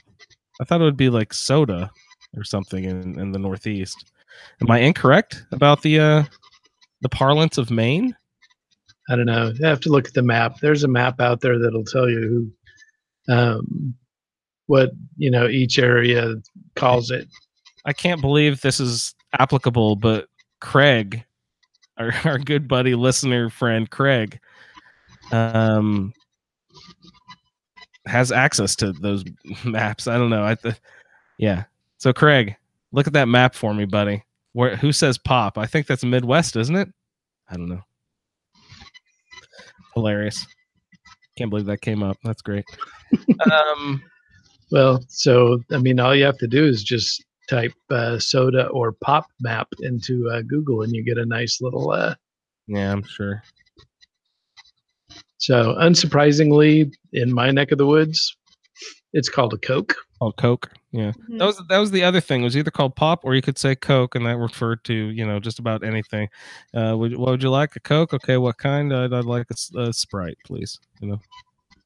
Yeah. So Maine is solidly in the soda camp. Yeah, I would assume so. That's why it's weird to me that it's called Vim Pop. I don't know. Maybe I it's think just they just wanted to make a strong distinction between the Cold. Vim and the Nuka. Yeah, you're right. There's some sassy competitor stuff, right? I didn't actually see it this time, but I remember there's like past. And Yeah, Nuka was making a move on buying them.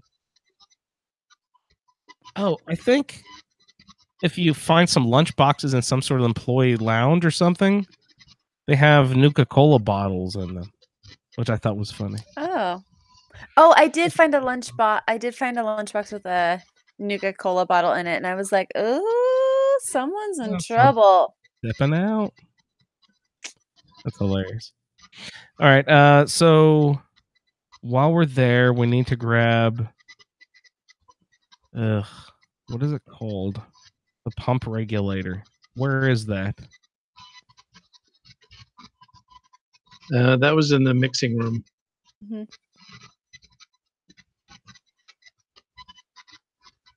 Is that the same? That might okay. That's where the captain's blend is exactly. Okay.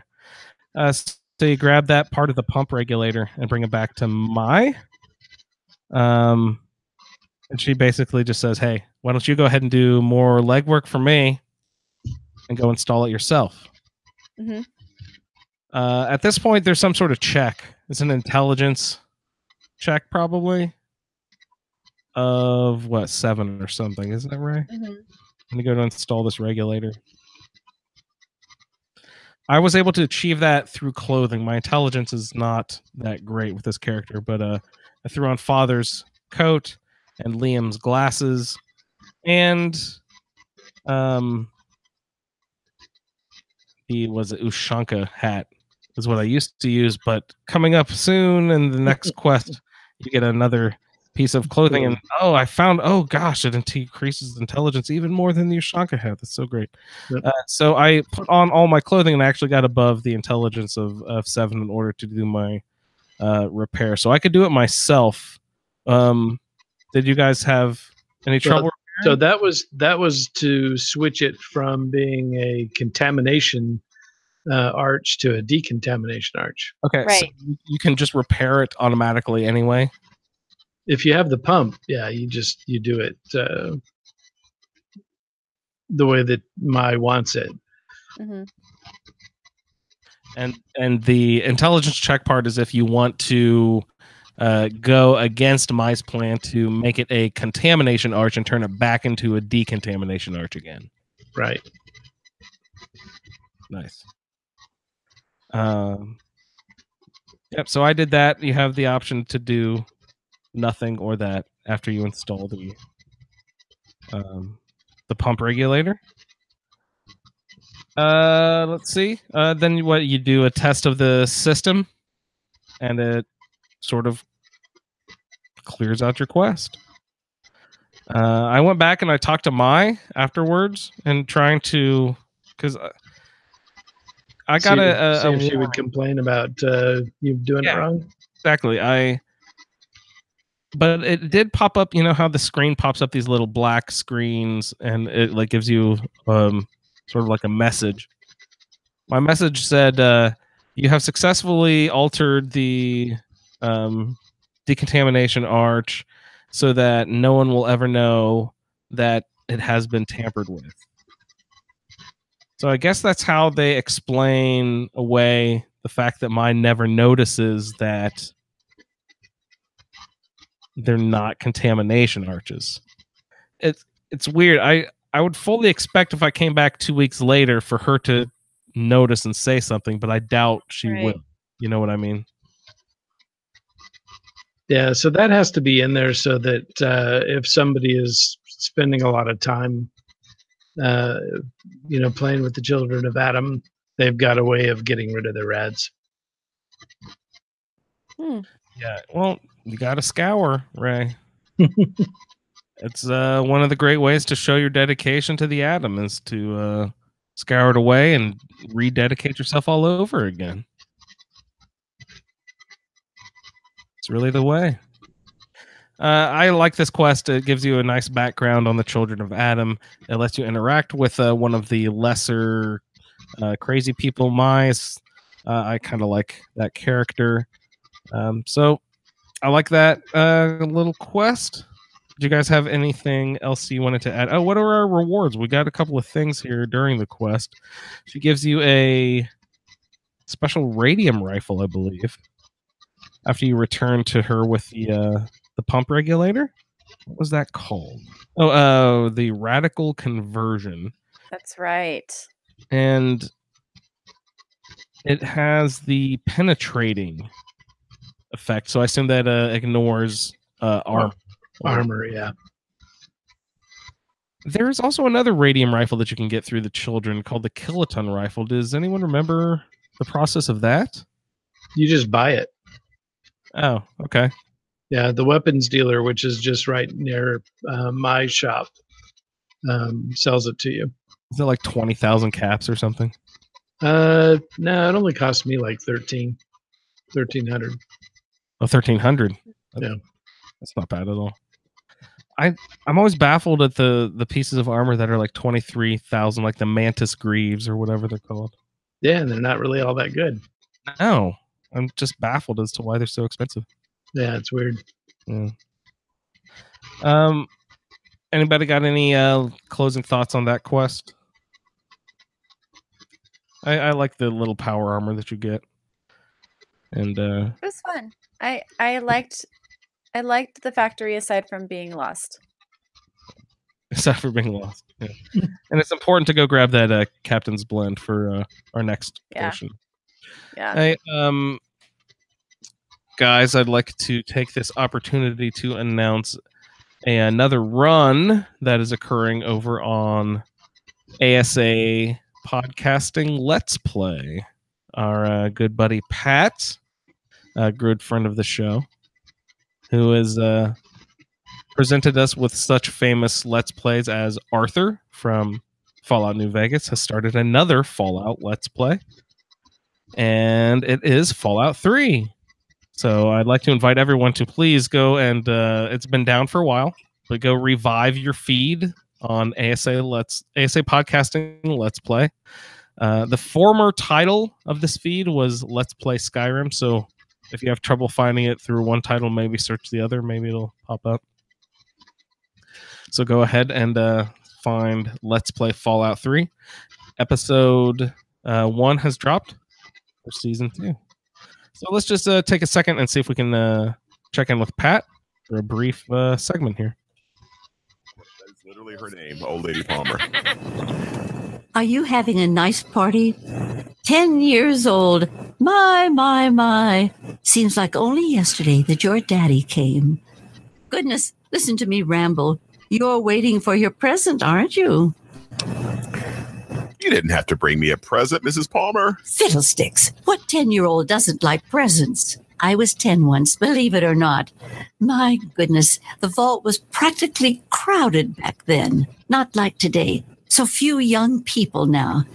But here I am rambling on again, and you listening so polite. That's right, I'm not even pushing A to Here hurry you you go. along. A nice sweet roll that I baked for you just this morning. And it's all for you.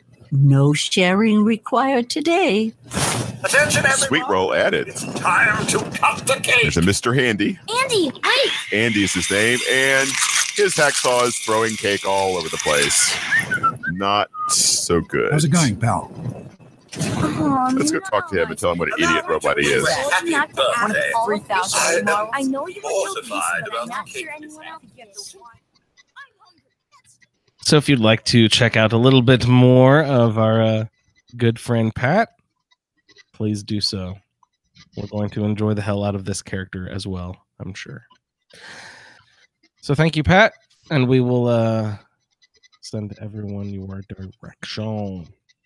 All right, guys. Last quest that we have to get through this evening is not actually just one quest. It's actually like the 13, like I mentioned earlier. We have the Great Hunt that we need to get into to conclude our episode for this evening.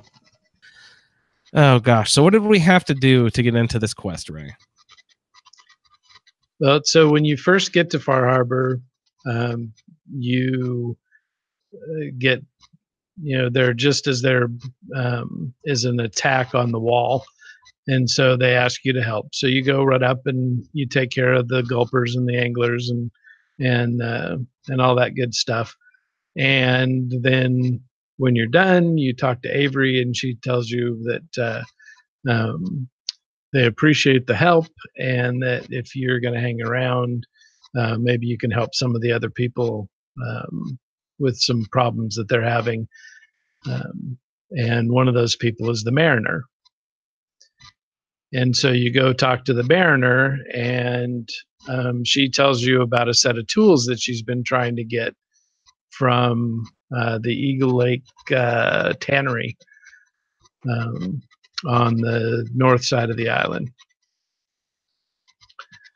And so off you go. Now, typically at this point, you would take Longfellow and have him run you up the hill to Acadia. Mm-hmm. That's kind of the way that the game is pushing you.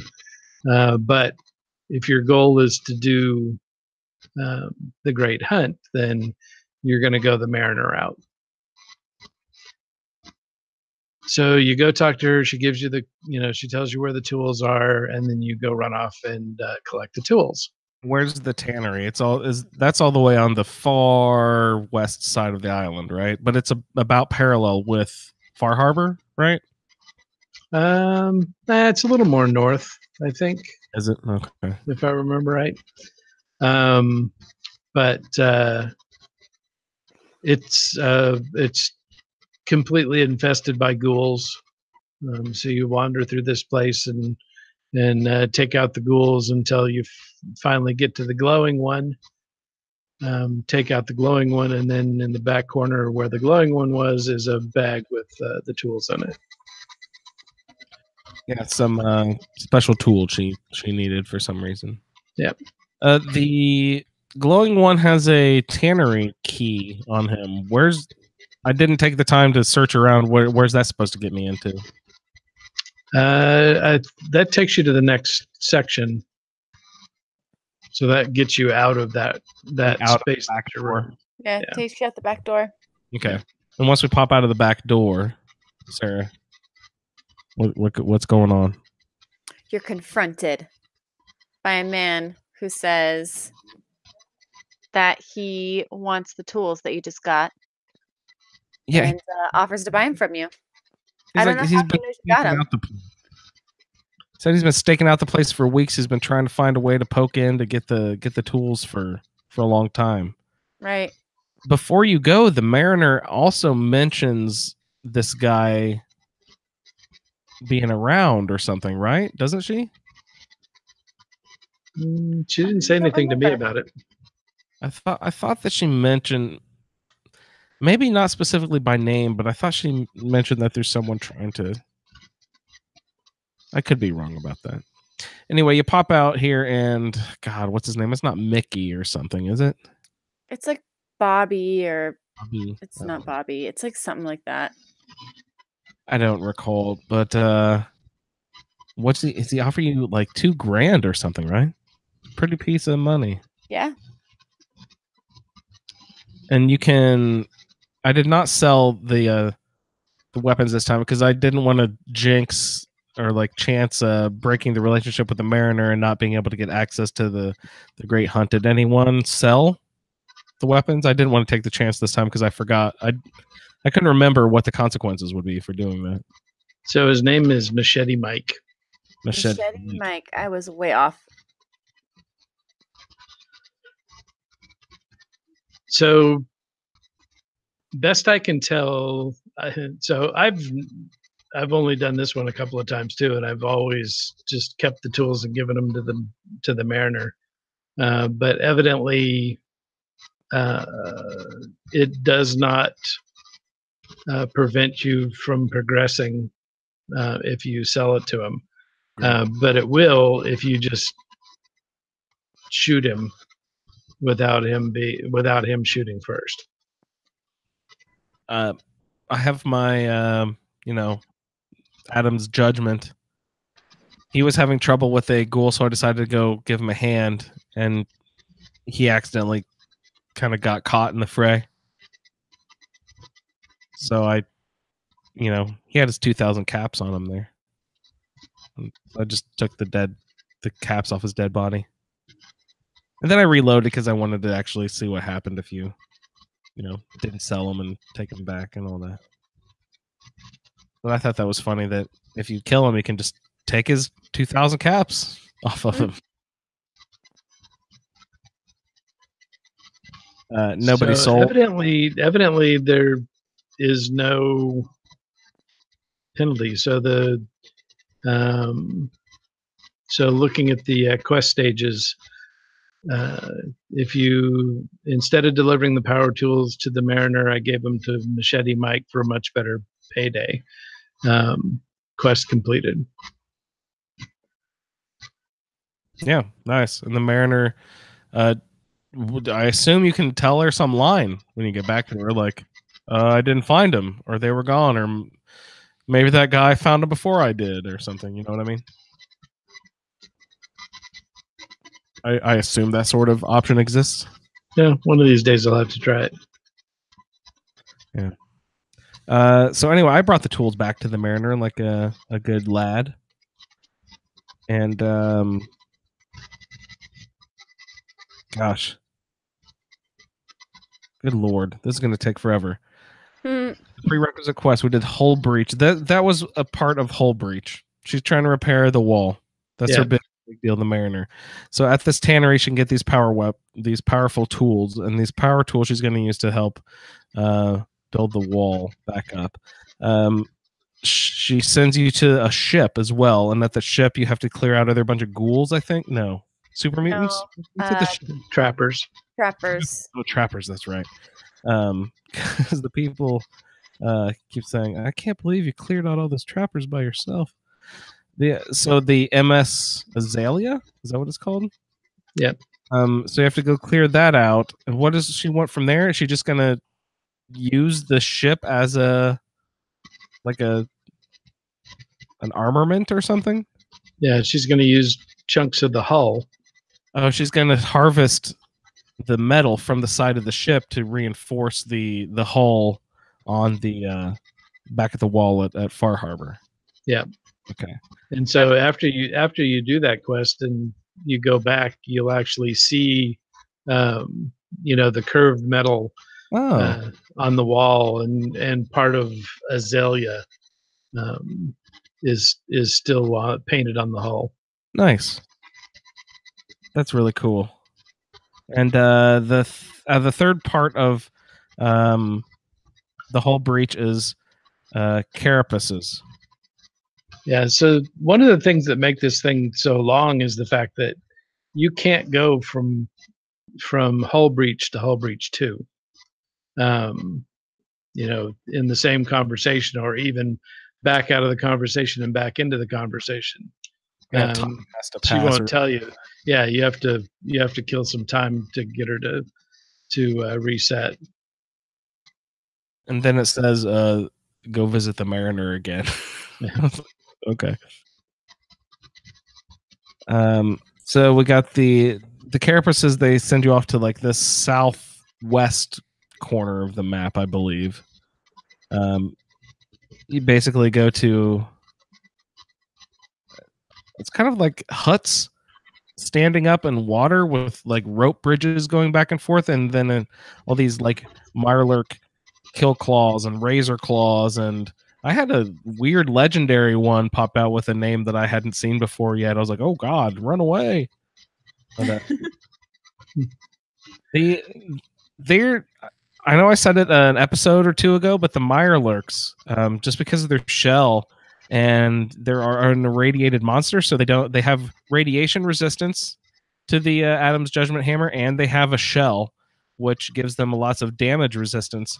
And with the melee, you can't aim at their face, and that's really their only super vulnerable part. So that's the one I have real trouble with this melee character. And those Mirelurks, they're tough. Those Razor Claws and Kill Claws, they get me. You know what works really well? Blasting them in the face with an explosive shotgun. Ding, ding, ding, ding. Yeah, so I decided to kill two birds with one stone, or in this case, several Mirelurks with one shotgun, and did the captain's dance, and just picked up the carapaces from the Mirelurks that I killed during that. Oh, I didn't realize that they would.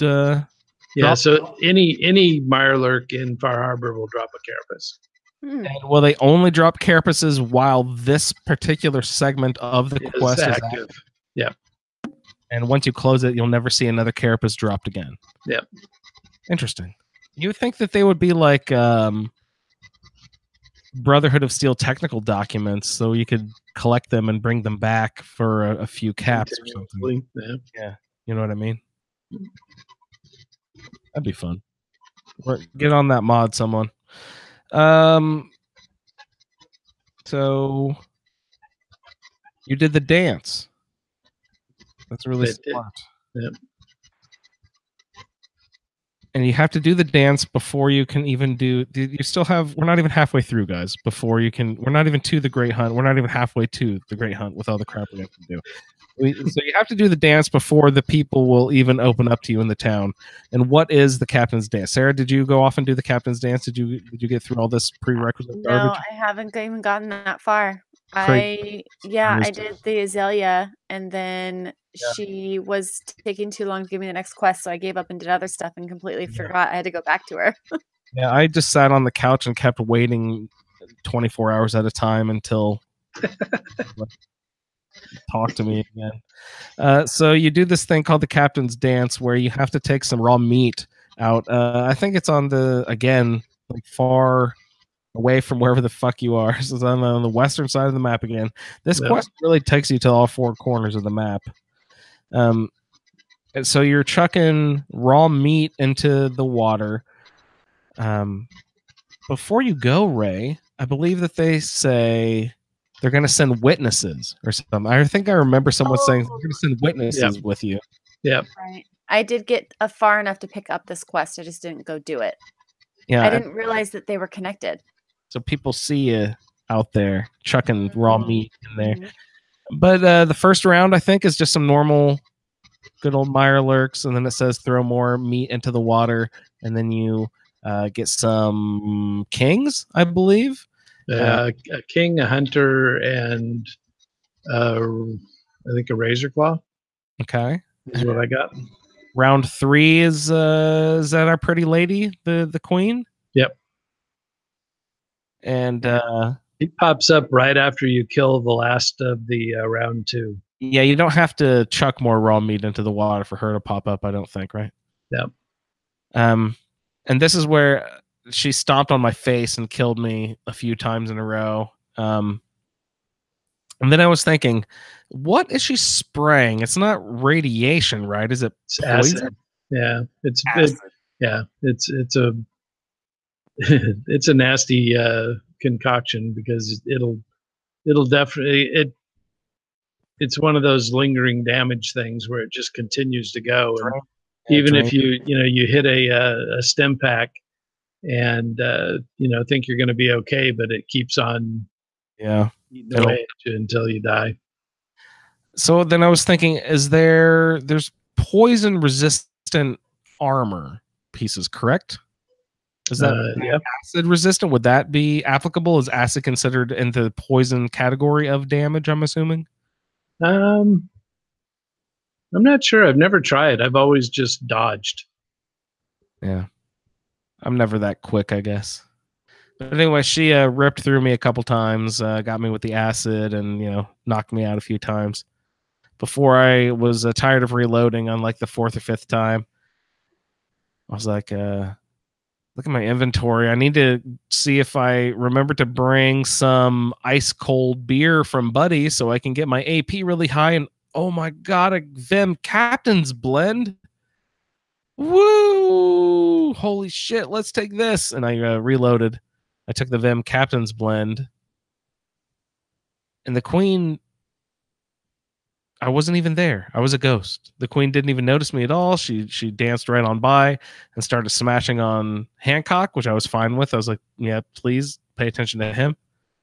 And so I was just like walking around. I actually took a little jog around her just to see how long it would look. She paid zero attention to me at all. It was really cool. And so I just like snuck up behind her and in the crouch position did my Adam's Judgment, smashed her 1 hit because I was hidden, so I did like the 3 times sneak damage. Nice. So she like paid no attention to me to the point where I was standing like 3 feet away from her and I was still hidden. You know what I mean? That's how powerful the Captain's Blend was. I even had one in my inventory and didn't use it. Yeah, that's how I was just like, oh man, when I put that together, I was like, I think, did they do that on purpose? No. Because those quests aren't technically like... No, they're not tied together at all.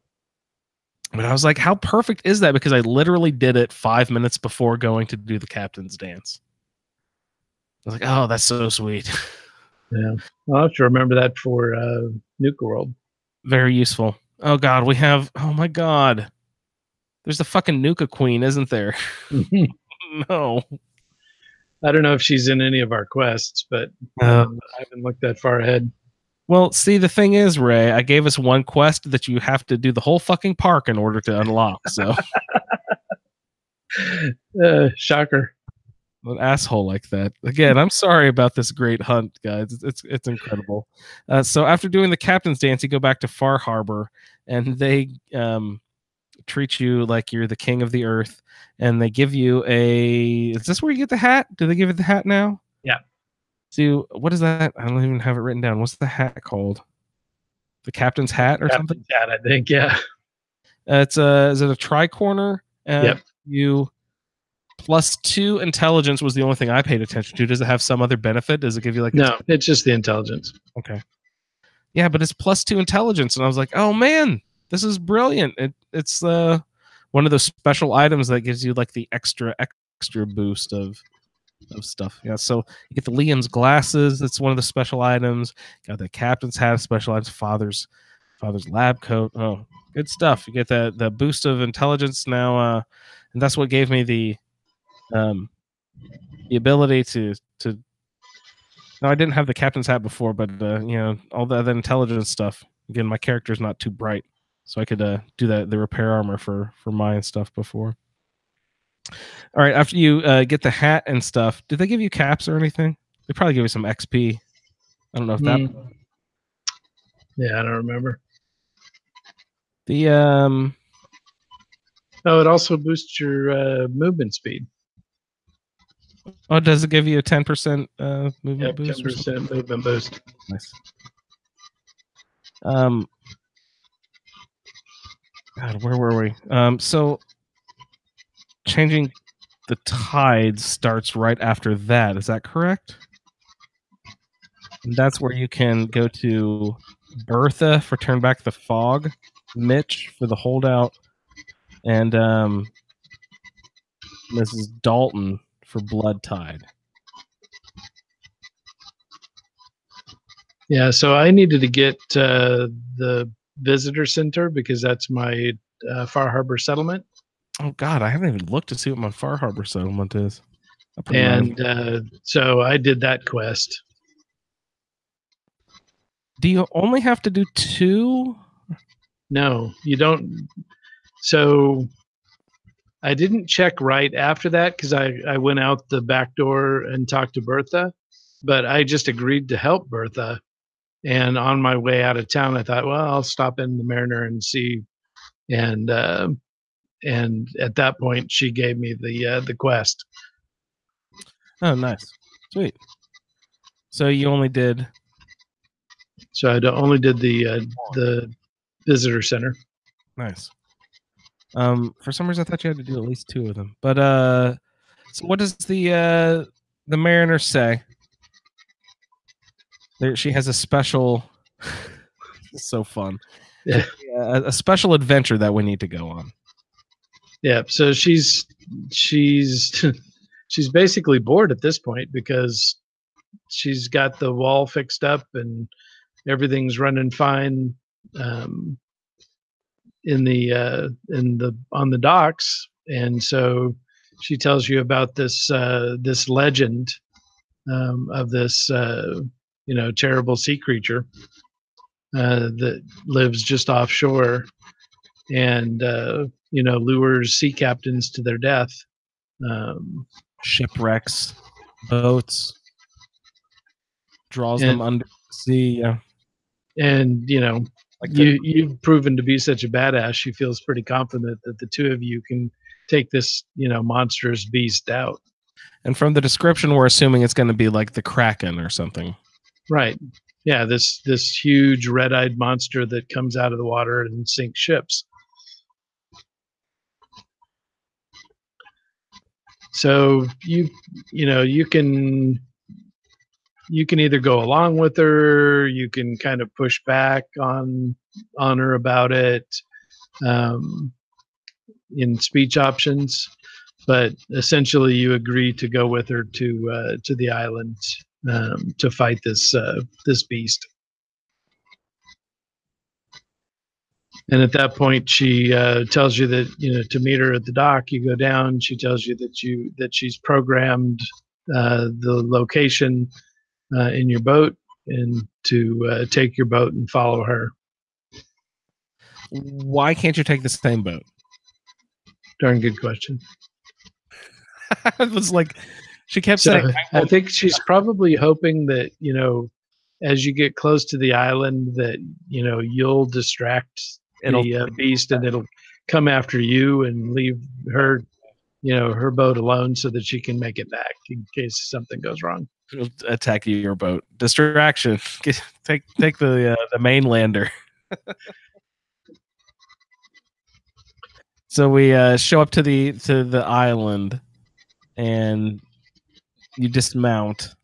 That's like a horse. You disembark. Yep. So you get off your boat. There you go. That one. And you go. You see her standing there on the island with her gun, and you go up and meet with her, and she is beside herself. She is unhappy. Yeah.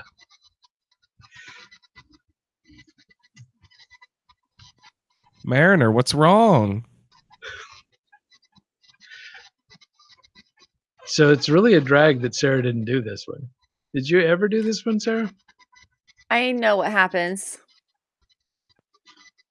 Why? Did you spoil it? So these big glowing eyes, are shining around the island. You look over, and it's smaller than a baby mirelurk. So the little sand crabs that hatch out of the eggs that become mirelurks are bigger than this little miniature mirelurk with the red eyes. Oh, it's so cute. And then you have to go kill it. Aww. The super sad part is, Ray, it's not aggro or anything. No, it doesn't even fight back. I was like sneaking up to it. I was like, okay, I got to get really close. Wait, it doesn't care. Oh, wait, it should see me by now. Oh, wait, this thing is totally harmless. It's really like a puppy more than anything. A red-eyed puppy. Glowing. Searchlight red eye lighthouse eye red puppy. No, but it's super sweet. It's really cute, and the Mariner wants you to go kill it. Have you ever refused to kill it? No, this is another one I've only done once before. Yeah. So I totally killed it, felt bad about it, but I think there's an option where you can just sort of leave it and then go back to the island and lie and say that you killed it anyway. Well, and you go back and lie anyway, so. I was just about to say that's really at that point. After you kill it and do the deed, you go back and talk to the mariner again, and she says that what an embarrassment this is. This is. She wants to do this as like a morale boosting thing for the town. Now that the harbormen have the ability to maybe set up a new settlement over at the place on the western shore. I forget what it's called. Echo Lake something. Echo Lake Lumber. Echo Lake Lumber. Now that you can set up a settlement and there's hope and the fog condensers, the harbormen need. This is really, like more of a representative fight. This represents the hope and the progress of the people of Far Harbor. It's this huge, sort of mythological monster that's been overhanging, and if you can take down that mythological monster, there's no capping what can be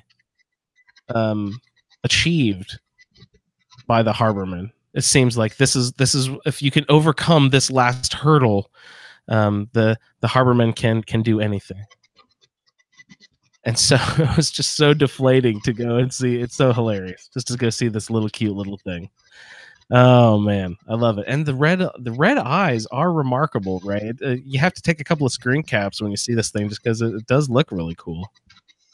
Well, and even after you kill it, the red light still shines on the rocks. Will shine, and you can drag the body around and set up little photo ops. It's great. So evidently, not killing it is an option. Yeah, you cannot kill it, and I assume just go tell the mariner, and when you go back and you just lie, because the option I did, you lie anyway. You go back and you tell the harbormen that it was a giant beast in a huge battle, and you overtook it and won, and they kind of take your word at it without pressing you too much to ask any information whatsoever about the battle, what the monster was like, what attack style you used, anything at all. They just kind of accept, oh, it's dead, yay, hip hip hooray. I thought that was really funny that they didn't even ask a question or two. Yep. Not a one. Not a one. So you already have the damn captain's hat. What do you get for knocking off this little red thing? It's that fisherman's outfit. What is that one called? The Legend of the Harbor. It's a fisherman's outfit with +2 perception. And oh god, what is that perk, or not perk, but what is that legendary effect called? It's the one that gives you -15% damage from bugs and mire lurks. That's a common one that I find in the mainland. I hate that one. Yeah, I forget what that one's called.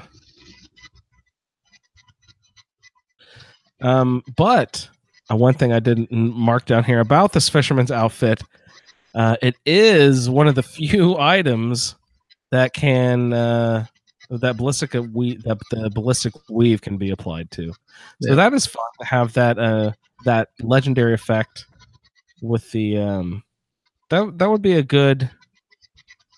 Gosh, don't you think you would like to have that outfit for that Mirelurk Queen? Yeah. That would be so useful. Gosh, they did that backwards. Yeah, but it's got built-in waders, so that is funny. I forgot you wouldn't get your feet wet before the Mirelurk Queen battle there. That portion, I saw that it was water as I was approaching, so I hopped out of my power armor and left it at the shore because I didn't want to be. I didn't know how deep it was. I thought if I had to be swimming around at all, I didn't want to be doing that in power armor because you don't swim at all, and I didn't have to be walking around while trying to fight. So I left my power armor over there, and then when in the middle of the battles, I was just like, "Holy crap! This is only ankle deep for hundreds of yards in every direction." Yeah. So I was like, well, I could have worn that power armor. That was dumb. it's over on the shore, and I am on my 4th reload of getting killed by this Mirelurk queen. Gosh, I wish I had my power armor right now. Probably has good poison resistance. All right, so you return to Far Harbor to something called a Hero's Welcome. Those people, they love you again. Another 300 XP. And then the people love you. They love you, Ray. Even though you're a mainlander. Yeah. They accept you now. Well, but not Alan. Except for that douchebag Alan. God dang. He stinks. All right. Anything else you want to mention about the Great Hunt? I like that little Mirelurk guy. He's a cutie pie. Yeah. Now that I know you don't have to kill him, I'm not going to kill him anymore. He's too cute. Yeah. I'm kind of sad that I did. Right on. Well, that's our quest for this evening, everyone. Brain Dead, Ablutions, and the Great Hunt. We'll be expecting another great batch of feedback next week on the 27th. 2 weeks from tonight, episode 7 will be on October 4th, where we will cover The Devil's Due, Gun Run, Human Error, and Tradecraft. Ooh, Tradecraft. I hope no one's fucked up their relationship with the railroad. Well, I've already done Tradecraft because my faction was the railroad. Devil's Due. Is that the Witchcraft Museum, I think? Yeah. Gun Run. I don't recall what That's just up the road. That's the crazy guy in Salem. Oh, great. Okay. That's a good reason we lumped those together. Human Error. Covenant. Oh, nice. Covenant. That's a good one, too. And Tradecraft, like I mentioned, is the to get the Deliverer, I believe. Your first Deacon, right? Is that the whole Deacon quest? Yep. Right on. That's fun. That'll be good to talk about those next time.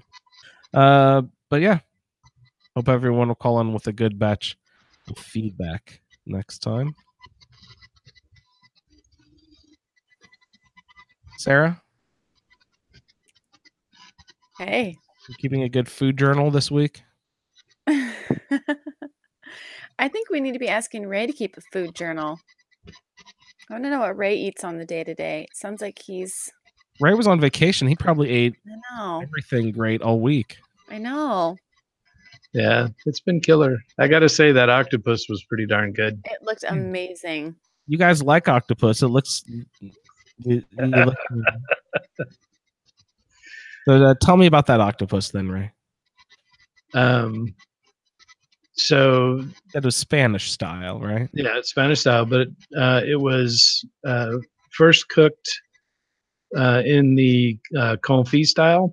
So basically, it's just put into a vat of duck fat and baked. A vat of duck fat and baked. Okay, yeah. I could get behind that so far. So now it's tender and juicy, and then it's cleaned off and drizzled with some salt, pepper, and olive oil and grilled, and then it was served with some hummus and olives and the pickled onions. So behind pickled onions. I love pickled onions. Any fishy flavor at all to octopus? So for me, there's not, but I was able to talk my lovely wife into taking a little tiny bite, And while she was expecting that the texture would be off-putting, she liked the texture, but said it tasted fishy. Yeah. So Interesting. it must have some kind of a fishy flavor to it. Yeah. You just don't get that. No, either that or I love it so much it doesn't matter. Yeah. Or you just don't mind, you actually like fish flavor. So I never liked fish to taste, what we consider fishy, because that means it's not good quality fish. Mhm. But Yeah. Like a fish, but please let it not fishy. Yeah. So, certainly not everybody's taste, but I do like weird stuff. Ray, could you please get me a steak, but don't you dare let it taste beefy.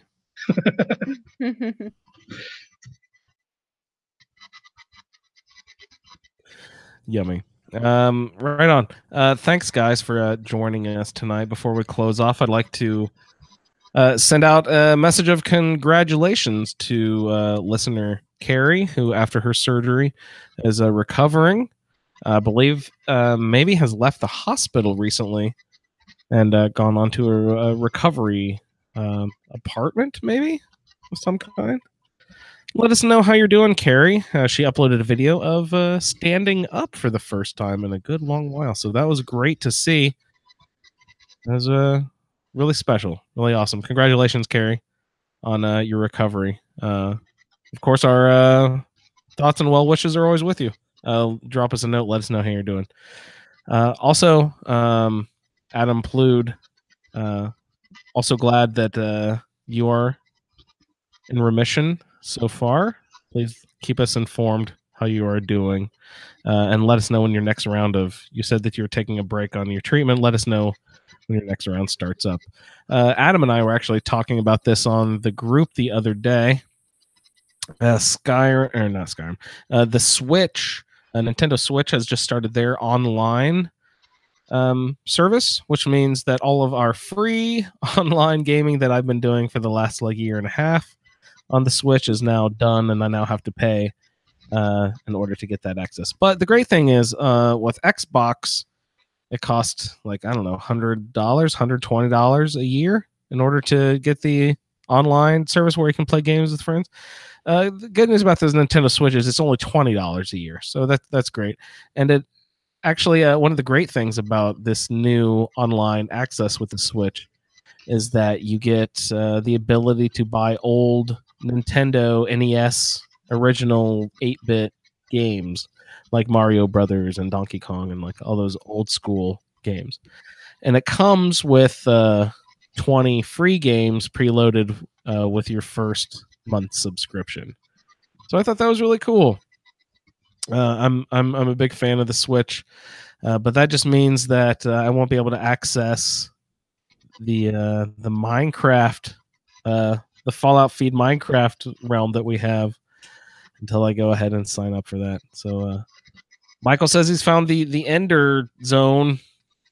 I'm not sure what that means, but there's a dragon we have to go kill, everyone. So sometime if we all find the time. Oh wait, I can do it on Xbox. I can get online. Gosh, I've just been playing so much Minecraft on Switch. I forgot that I had on Xbox as well. So I don't have to wait long. But guys, let's get organized. Let's get our diamond armor together. Let's get all that enchanted and get the let's go kill that dragon together sometime if we can get organized to do that. That'd be fun. We could Twitch stream that. That'd be sweet. Sherry, I don't know. Do you listen to the show anymore? Let's get the Minecraft going. Michael, let's do it. So on that note, I'd like to remind all of our folks, play along, send us some good feedback next week. Always a great batch, always a good fun time listening to everyone's stories. Sarah, thank you for joining me tonight. Thank you. It was fun. Ray, thanks as always joining me on our little vacation to Far Harbor. My pleasure.